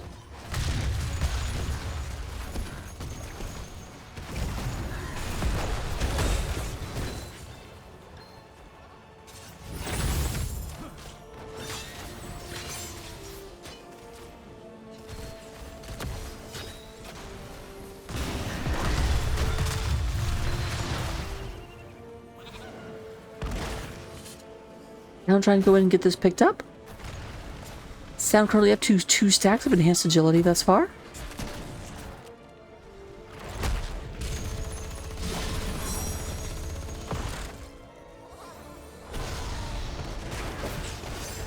I didn't quite get the taunt off. There, Ulysses was able to escape.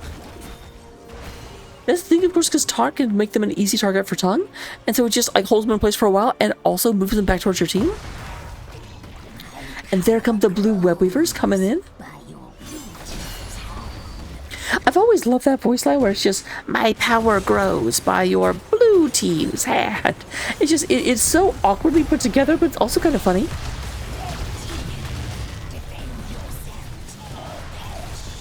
It's like seeing a sweater made of multiple old sweaters. It's super obvious where they were stitched together, but it's still kind of charming.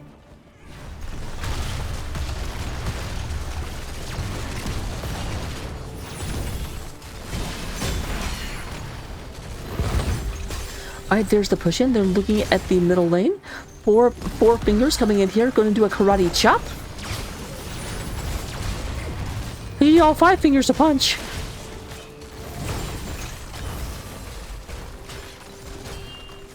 And it looks like this will be, for the first time this series, I'm pretty sure, Protectors of Aiur getting the first building of the game. First major building, anyway.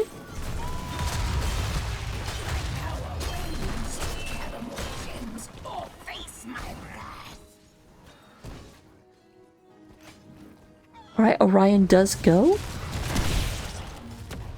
Forward just a little bit, drops a couple orbs. In the rhythm, up to 23 stacks. Being quest, best quest.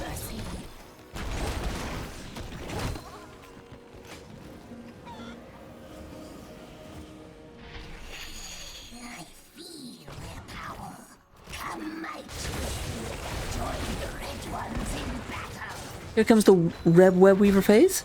Red Web Weaver.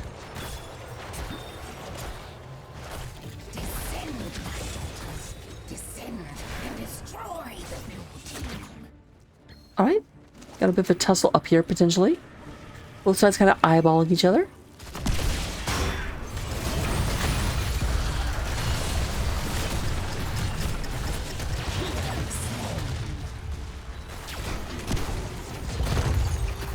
Alright, we do go ahead and get the Web Weaver. Web Weaver is pushing in. They're being a bit aggressive. I kind of feel like they should turn around and get this Web Weaver down. They don't want to even this up, and it looks like they will get this cleaned out pretty easily. Asmo is making short work of the one up top. And then Deheka and Dehaka is struggling just a little bit more. Ulysses not leaving the sound alone.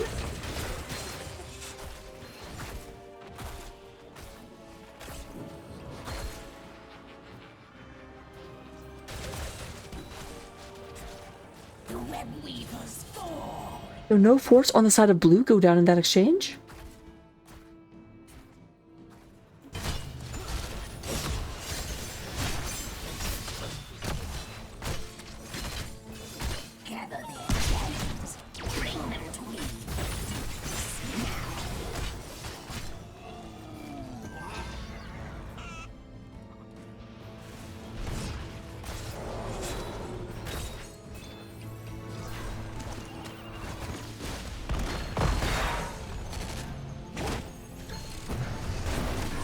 Alright, they move down here. It does look like much more dominant game so far for Protectors of Aiur. They went ahead and took the bottom.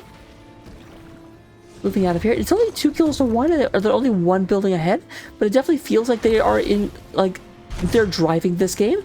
And right now, it does feel like Surely We Scale is reacting to them. But they're, oh, nice job, knock that back, but they still got the Asmo.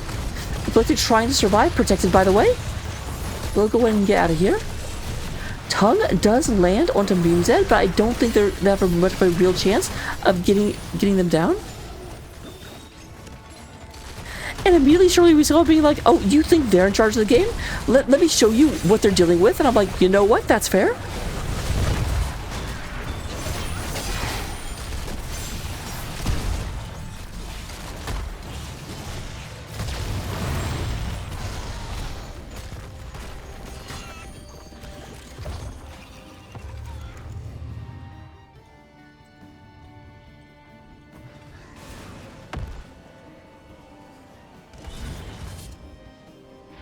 Blue team has done as I asked. The spiders shall aid them.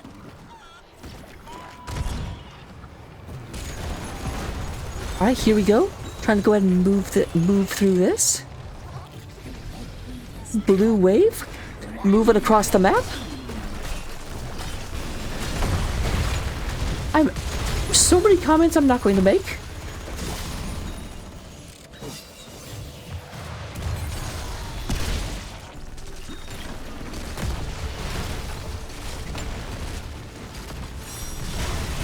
Alright, Tie-Dye takes a bit of damage. They are leading in here. Silence comes down onto Simeon.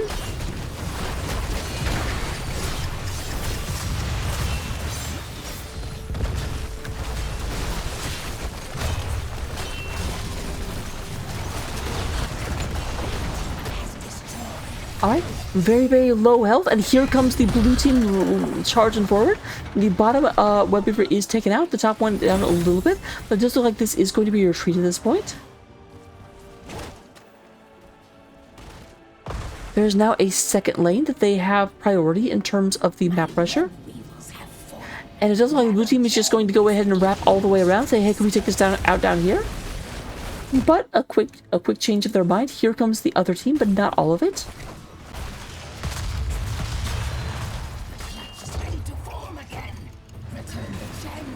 Seems to be a slight difference of opinion of what they're doing, because two people did peel off to go and do this. They could have definitely finished this off if everyone had gone to it.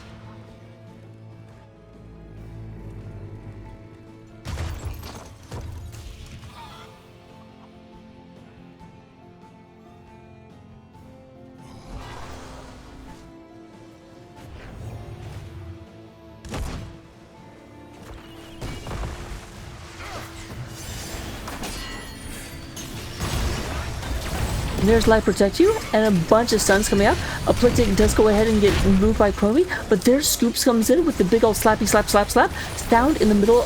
Peter Potter may have got a little bit too ahead of themselves, but here comes Aplictic back once again. Once again, Aplictic. Sound very, very low. There's Meme Zed moving forward. Let's go ahead and have to dive back. Big Asmo Orb comes through, catches a bunch of the enemy team. Purple Talent is done. We are up to 260 stacks of Annihilation. Speaking of Annihilation, that's what happened to Chromie.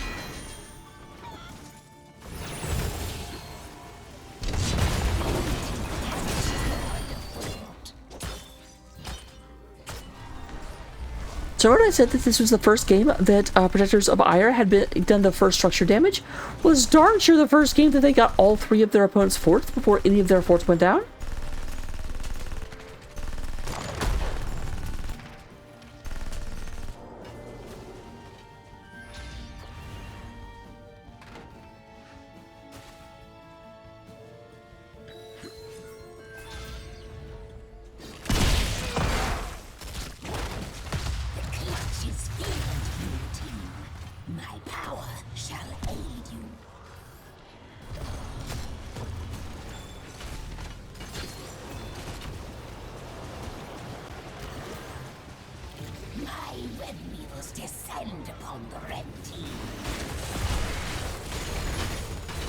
Once again, we have another blue group coming across. Red has not been able to affect a turn in a while. Looks like it's standing by, ready to move in.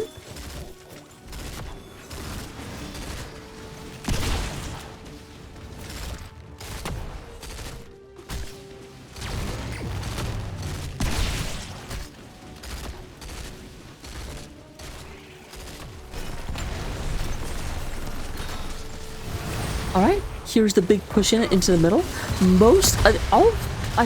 All five members of the blue team are here. 5 fingers to a fist. They are going through. They are going to knock this fort down. It may be called a keep, but they're not going to get to keep it, I say, as they turn around and retreat. I feel like they're very, very good at team fighting, but maybe some of their, siege is not the best. Because they should have definitely been able to knock that down with a normal comp. My altar awaits the gems. Bring them. Bring me their power.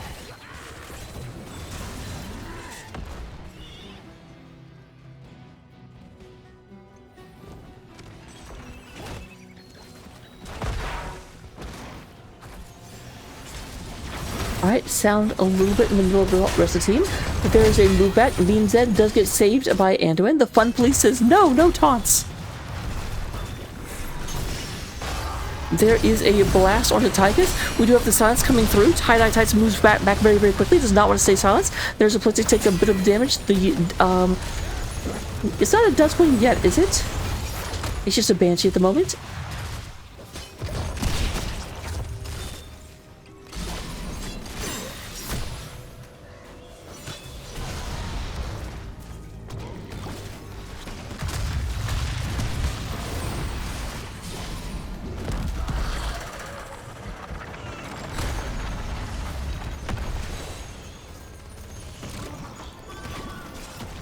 Alright, they are circling around. See if they can get this turned in real quick. Sound is moving up. Gonna go ahead and see that this is happening. And there is the turn-in. Oh, I feel like people are too spread apart. There is a tongue onto Kaga, and that's going to be Anduin going down. They were not, the Hawker got out, but there was no one there to protect the Anduin. That's going to greatly blunt the effectiveness of this turn-in, because they can't really afford to spend, like, be too risky trying to protect it.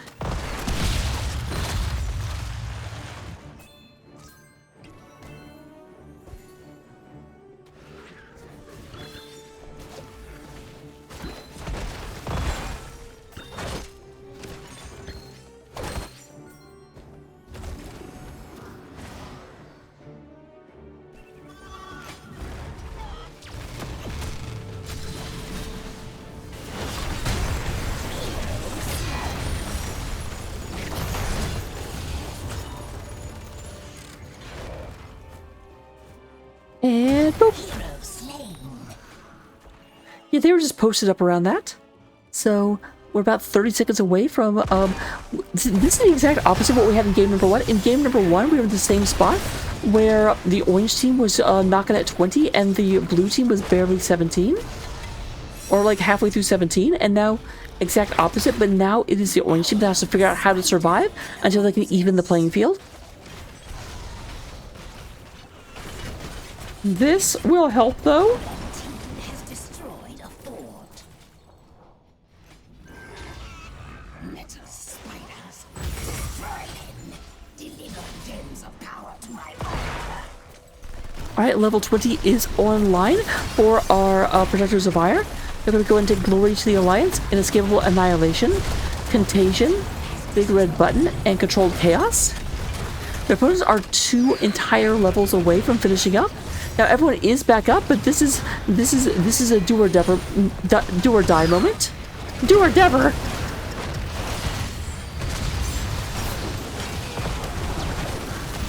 All right, Sergeant Scoops goes down. That there's no healer for the blue team. That is exactly how you need to start. And that is going to trigger a retreat. They know they cannot stand a sustained fight, but there is a bunch of damage. Nuke comes down, lands on Simeon, knocks Toby to half health by itself.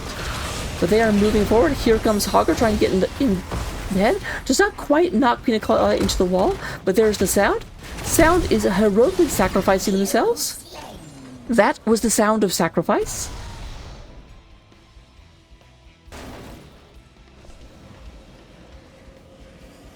I was gonna say if they're gonna get boss as well. It sure looks like they're thinking about it. They got 40 seconds until Dahaka comes back.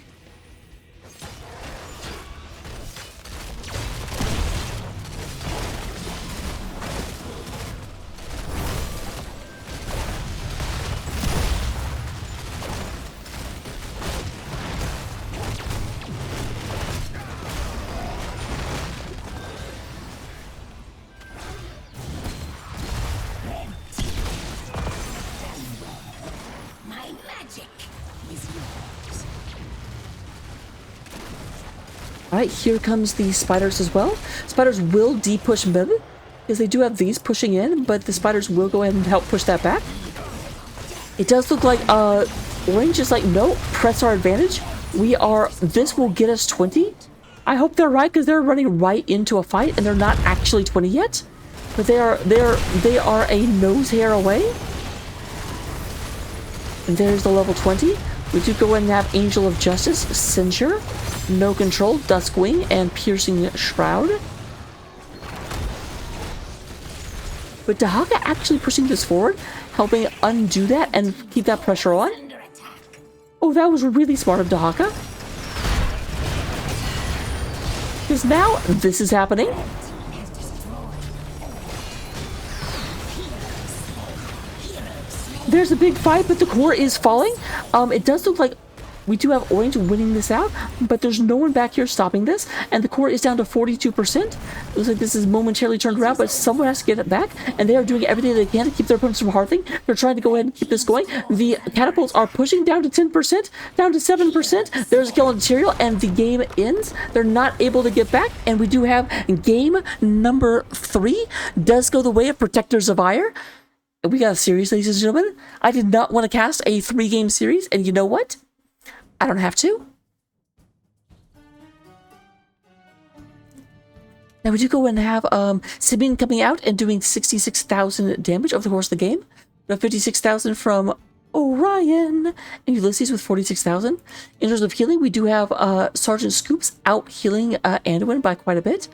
85,000 versus 46,000. Side soap, we do have well, I like the offlaners, but Orion is the best soakers.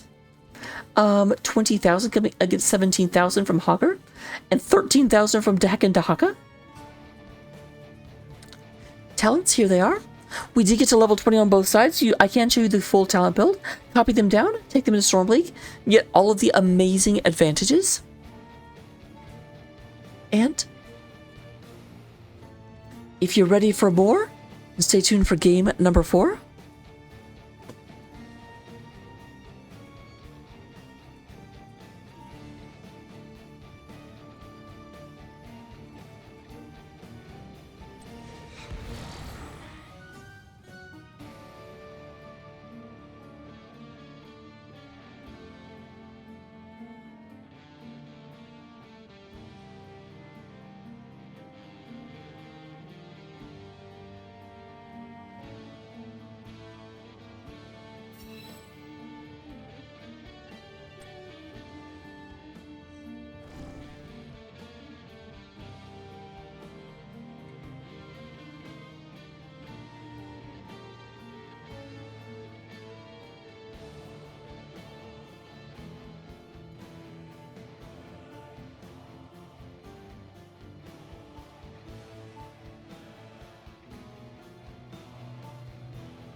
Welcome to Side Temple, ladies and gentlemen. We are here to game number 4. Protectors of Aiur definitely came alive in that draft. I think they took that game to loss personally. Oh man, and we do actually have Shirley We Skill. Now keep in mind, I think this is the first time Shirley We Skill has had first pick. Protectors of Aiur won the coin flip automatically as they were the higher seeded team. So they took first pick to begin with. And then they lost and kept picking it, so this is the first time. They do go ahead and ban out Falstad first and foremost. The GOAT not going to be making an appearance today as Urel gets banned out by Protectors of Aiur. Take a letter to Johanna. Tell her she is banned.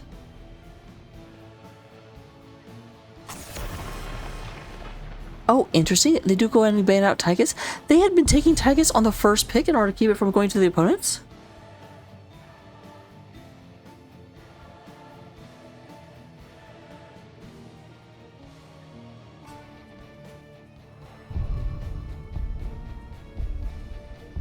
Let's see who we shall have.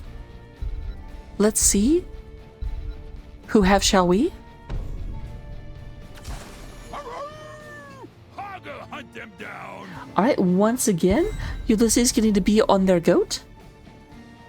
Yes, I know.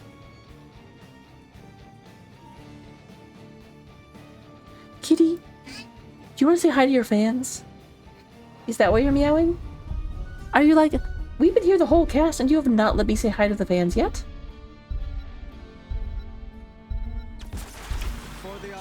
Frozen throne.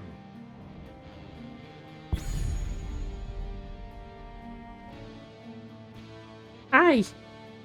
Yeah, did you know I could do that? And cat. Whoa, whoa, whoa, whoa, whoa. Hey. You didn't finish saying hi. Tremulneus will rise again. This is why you do not get your own sitcom. Hello. This is a really good cast. Hi. Ah.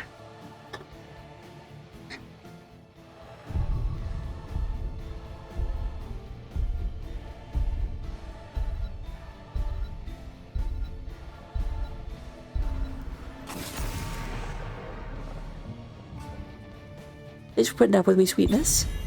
You're a good cat. Ow.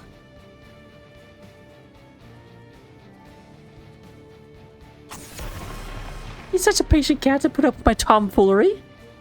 And my full tommery.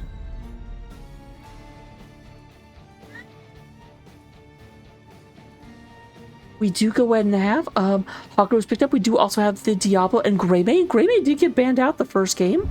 We have not seen it since. We are back to Eplectic onto the Anubarak. Training wheels comp nowhere to be seen as Sergeant Scoops takes the Fun Police, Anduin.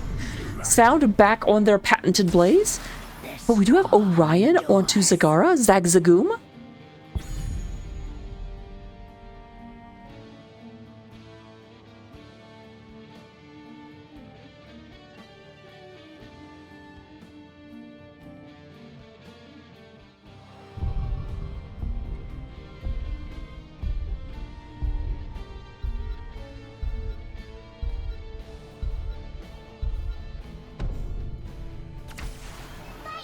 Oh, first time this cast we've had Brightwing come out for Kaga, and then we do have Junkrat back.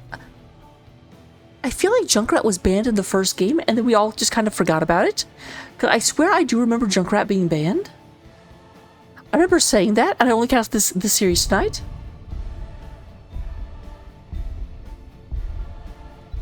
So man, they're pulling out all the stops, the secret hits, the ancient grudges. Make way for the bad guy. Zul'jin? I forgot that hero was in the game. Alright. So with that being said, we go into game number 4. I'm going to put predictions up again. Guys, you know you're supposed to bet on both teams, right? I feel like every time I look at it, only one bet comes in, and it's always for the wrong team. I end up canceling it because there's no reason to just take the points away, but guys, both sides, come on.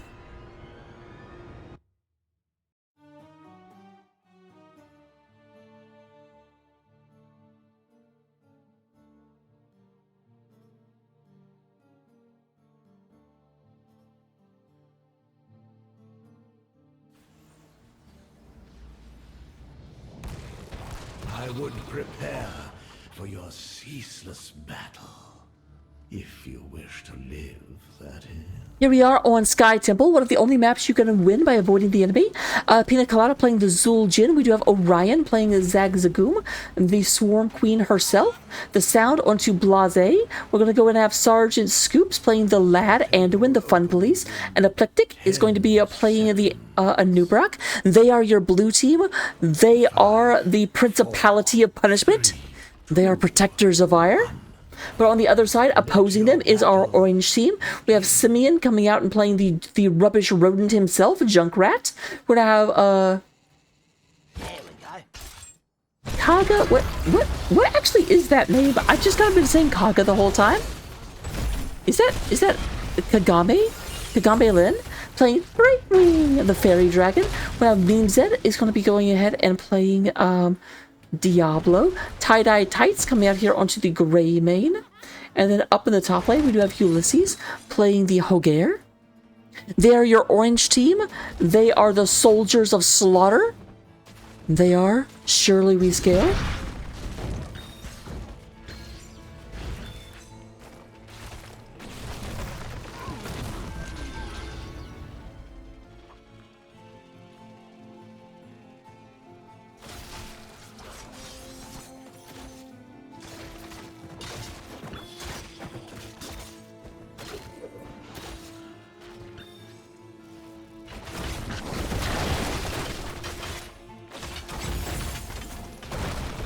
Alright, sound comes out here, trying to put a stop to Ulysses for just a second. Was ba ba ba ba ba ba ba ba ba ba ba ba ba ba.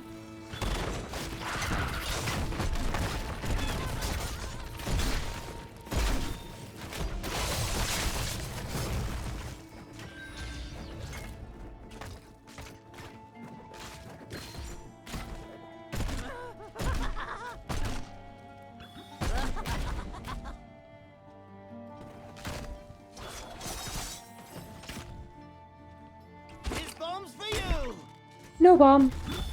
Oh, Ulysses might be in a bit of trouble. Here came a lot of people coming through. That's a stun. No, Ulysses going to survive. And here's an answer. It is 4 versus 3 in favor of Surely We Scale as they move out. There is the stun coming out. A lot of people get booped by the Hogger.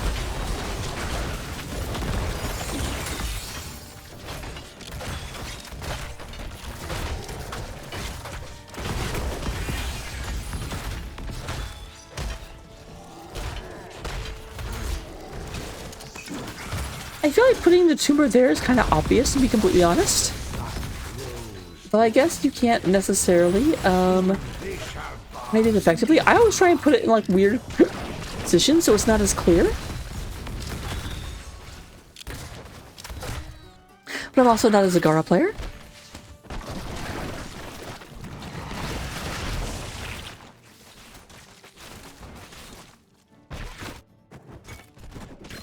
This is a bad matchup for Simeon. Like, Junkrat can definitely beat Zul'jin and bully Zul'jin. I think the damage output for Junkrat is better. But the fact that Zul'jin has a heal and Junkrat doesn't. Red team draws first blood. Well, there's first blood coming in. Sergeant Scoops. They were trying, Memes was trying to get their hands on Scoops, but Anduin said no. Chastised them for that one.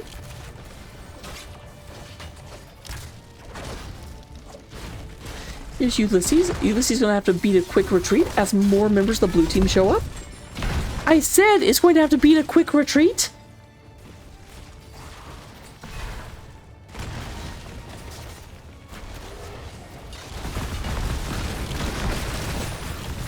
Lots of damages.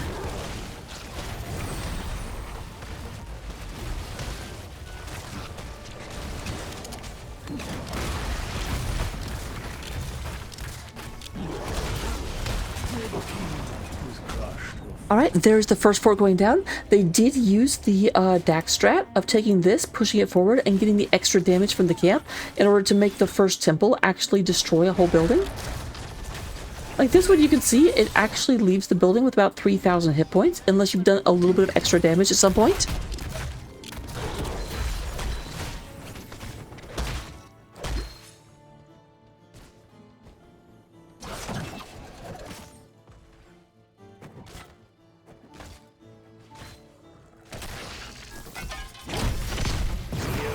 Sorry, Sound.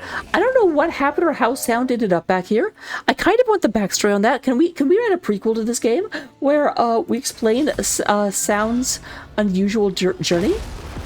I feel like that's worth a JoJo adventure by itself.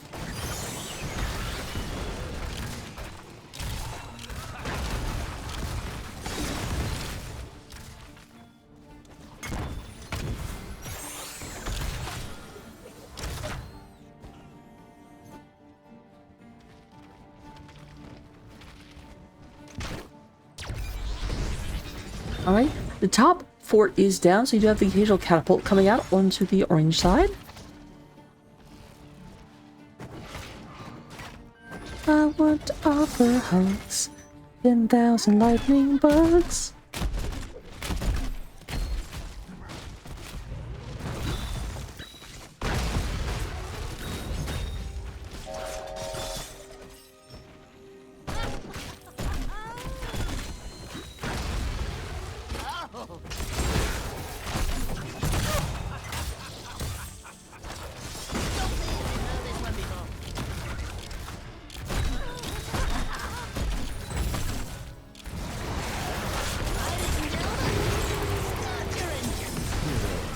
Alright, there is the Zagara going down.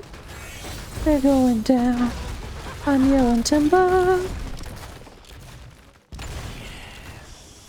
My magic flows through the temples. Guardians, do not let these mortals approach them.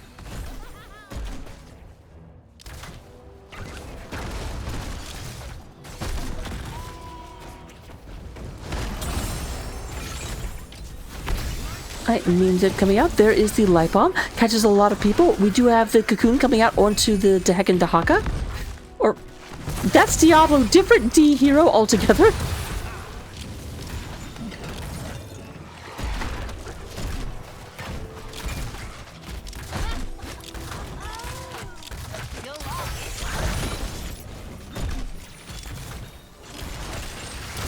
Alright, there's Mean Zed.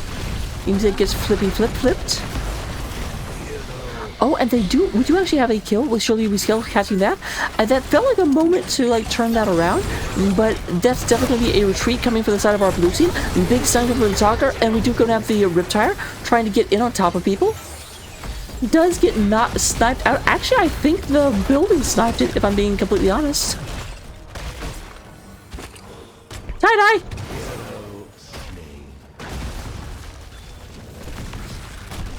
But this is going to be a laser beam. It's knocking down yet another building. And now only one fort remains. This will have the wall up, so this will hold off a lot of the shots.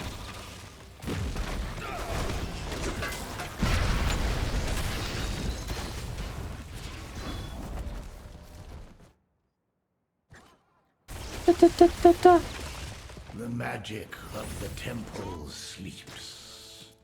Until I choose otherwise.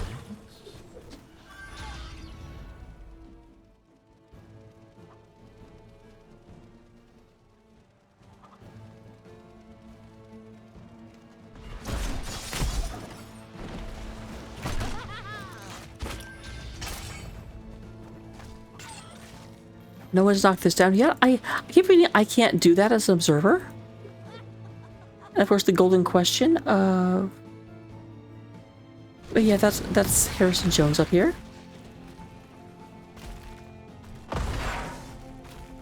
I feel like that's off-center now.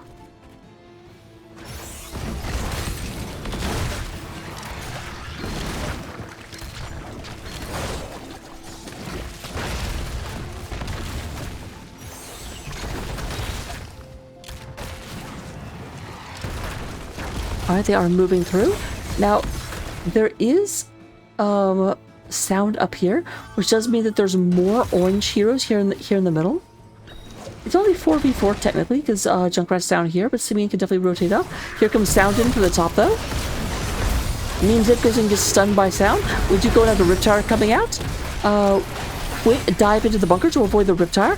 Lots of damage, but that is going to be an into Zagara, as very, very, very deep goes our tie-dye tights. I'm like, who is that? All it says is stunned, and then blind, and then I'd like to see the actual name at some point.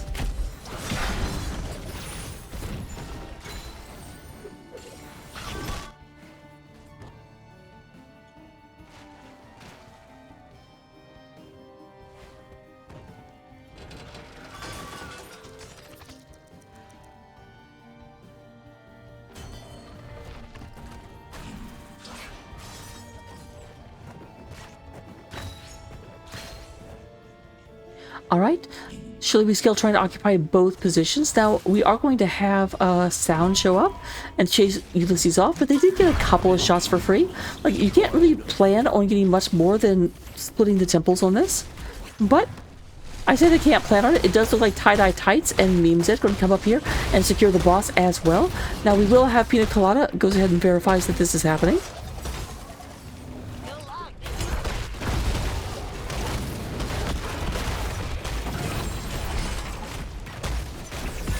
You want axe? Yes, they do. You want axe? How about you?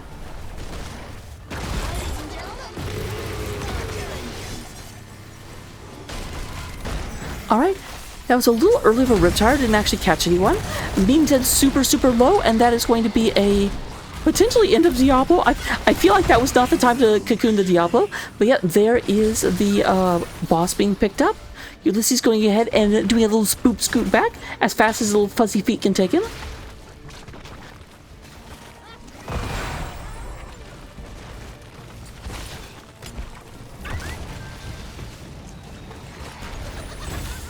Now they will finish off these shots up here because this was abandoned about halfway through.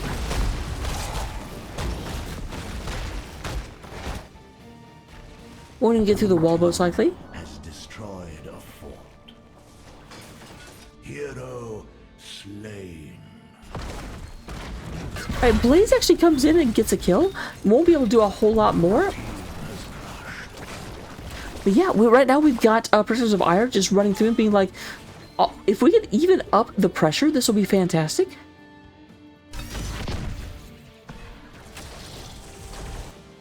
Yep, just not get through the wall. I was right.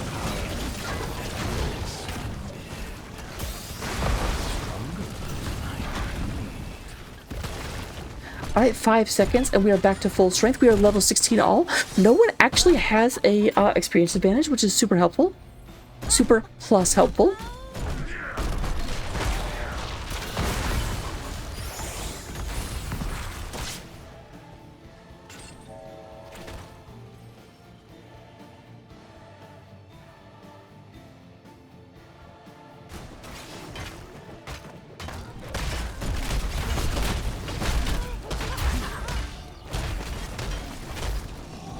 Alright, there goes that being taken out.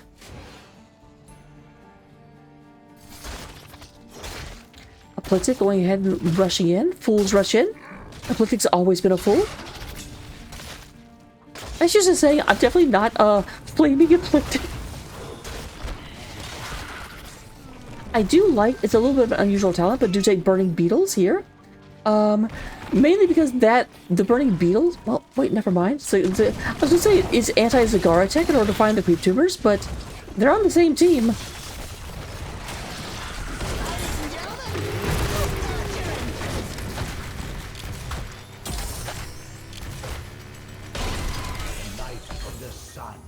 This will be a double temple phase. Slight advantage for the orange team in terms of overall structure. They still have one of their forts and their opponents do not.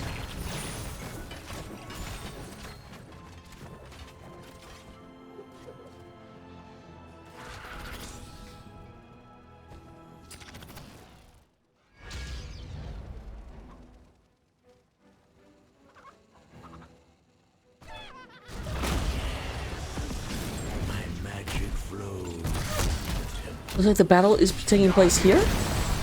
There, Diablo goes in for the backline, gets Sergeant Scoops caught into a corner, and that's going to be an end of Anduin. We do go and have Pina Colada very, very, very low, trying to go ahead and get... And actually, I thought Hogger was going to get him, but it looks like no. Ulysses is going to be killed by Brightwing, who teleports in. There's Memes Ed looking. There's a flippity flip, flip, flip on Sound. Sound having a hard time getting away, especially with a werewolf and eating his face off. Ulysses looking at Pina Colada, won't be able to quite finish them off, but that is very, very critical damage. They should be able to get both of these temples.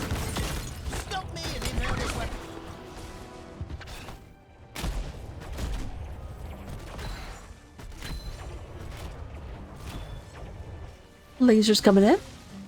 Both of them had walls up. I don't know that both of these will go down.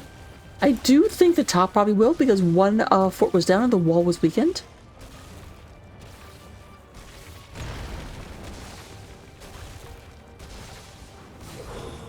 Alright, what we doing? Anything?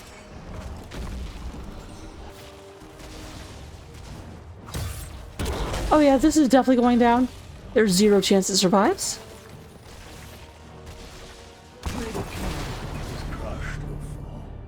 And here come the last shots as well. Pop, pop, pop, pop, pop. Temple's magic subsides. Find something else to fight over.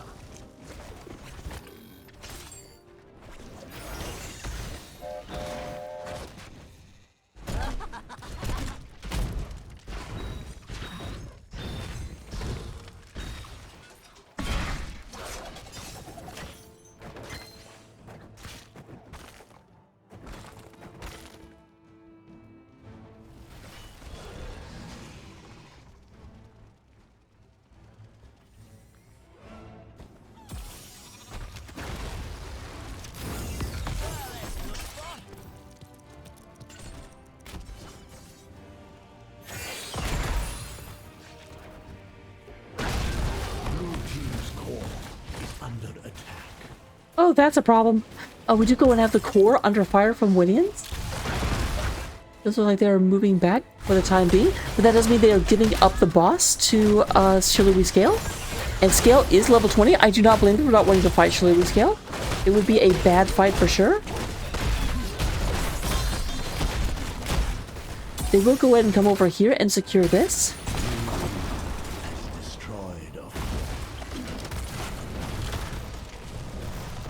It would be interesting if, like, they changed it so that the lasers would take out, like, the 2 towers, the wall, and the backup tower before attacking the fort.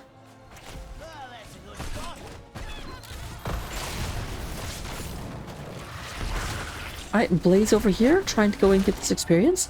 That will kind of put pressure on the top lane, but this is a big problem. They are trying to push in through the bottom lane.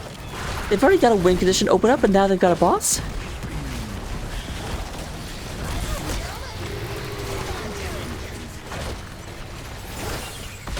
Alright, there is that. Now, Junkrat took Cannonball, did not take the upgraded Riptire. So won't be able to cast it repeatedly if they get good hits. Lots of damage coming through. Sound doing what they can. Sound doing what they do. Ulysses super low. Brightwing goes in to try and heal them. There is tie-dye tights, but we're down to 40%. And it looks like this is going to unfortunately be the end of the series as the core goes down. And we do have Shillelagh Scale, 5th place seed. It's coming in first here in Division D East. B East. Different letter altogether. Let me see if I can get an interview right quick. One moment.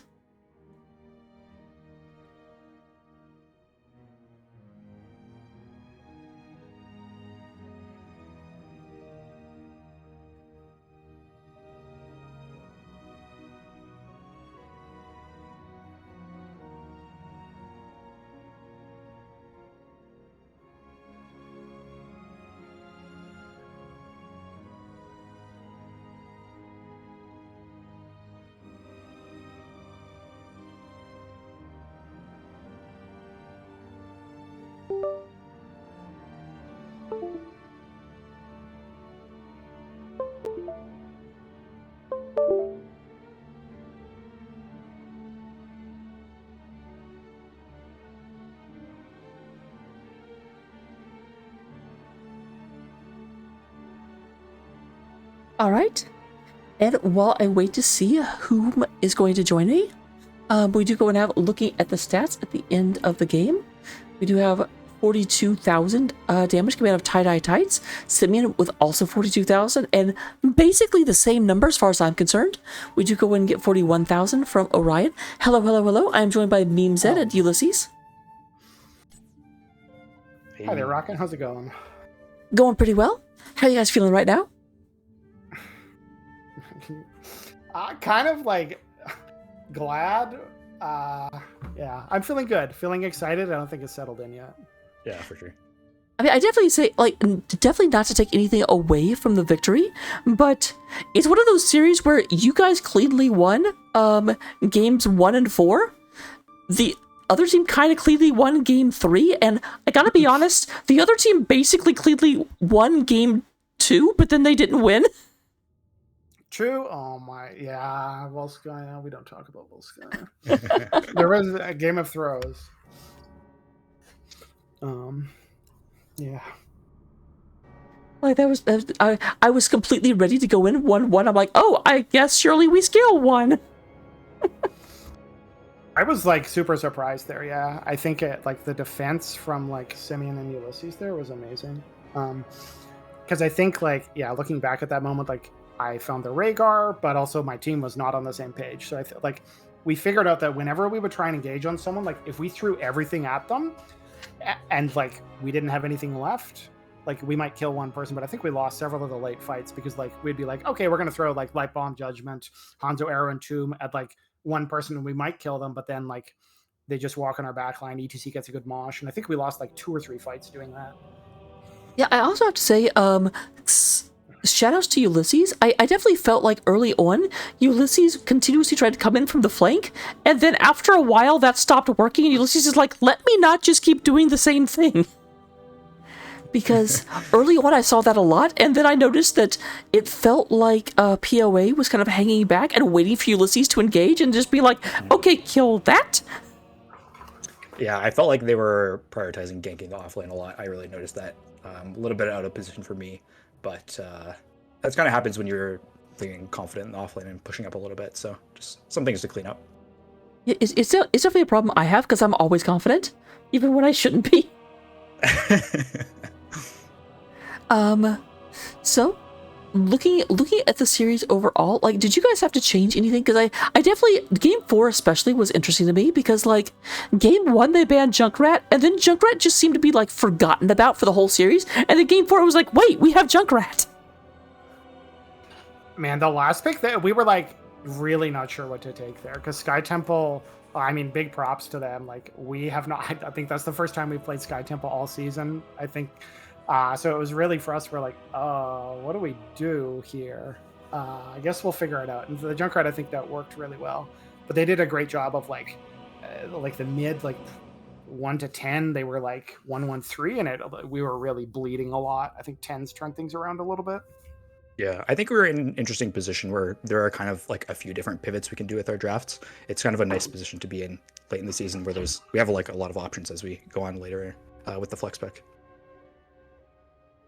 Yeah, I was excited to see all the different things that would come out. Like, every game felt it was funny because I think the second game started with the first bands and first 3 picks were all the same, and then all of a sudden it was just a wrench. You know what? We're not doing the same thing. Now we're going over here.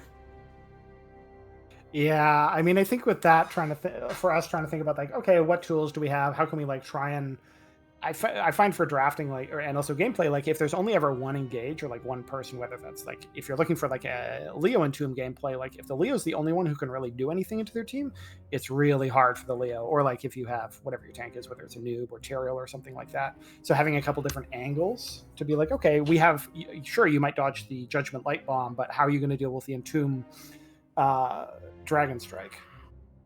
Which we didn't, I don't think we got any super clean uses of it, but it worked out somehow in the end.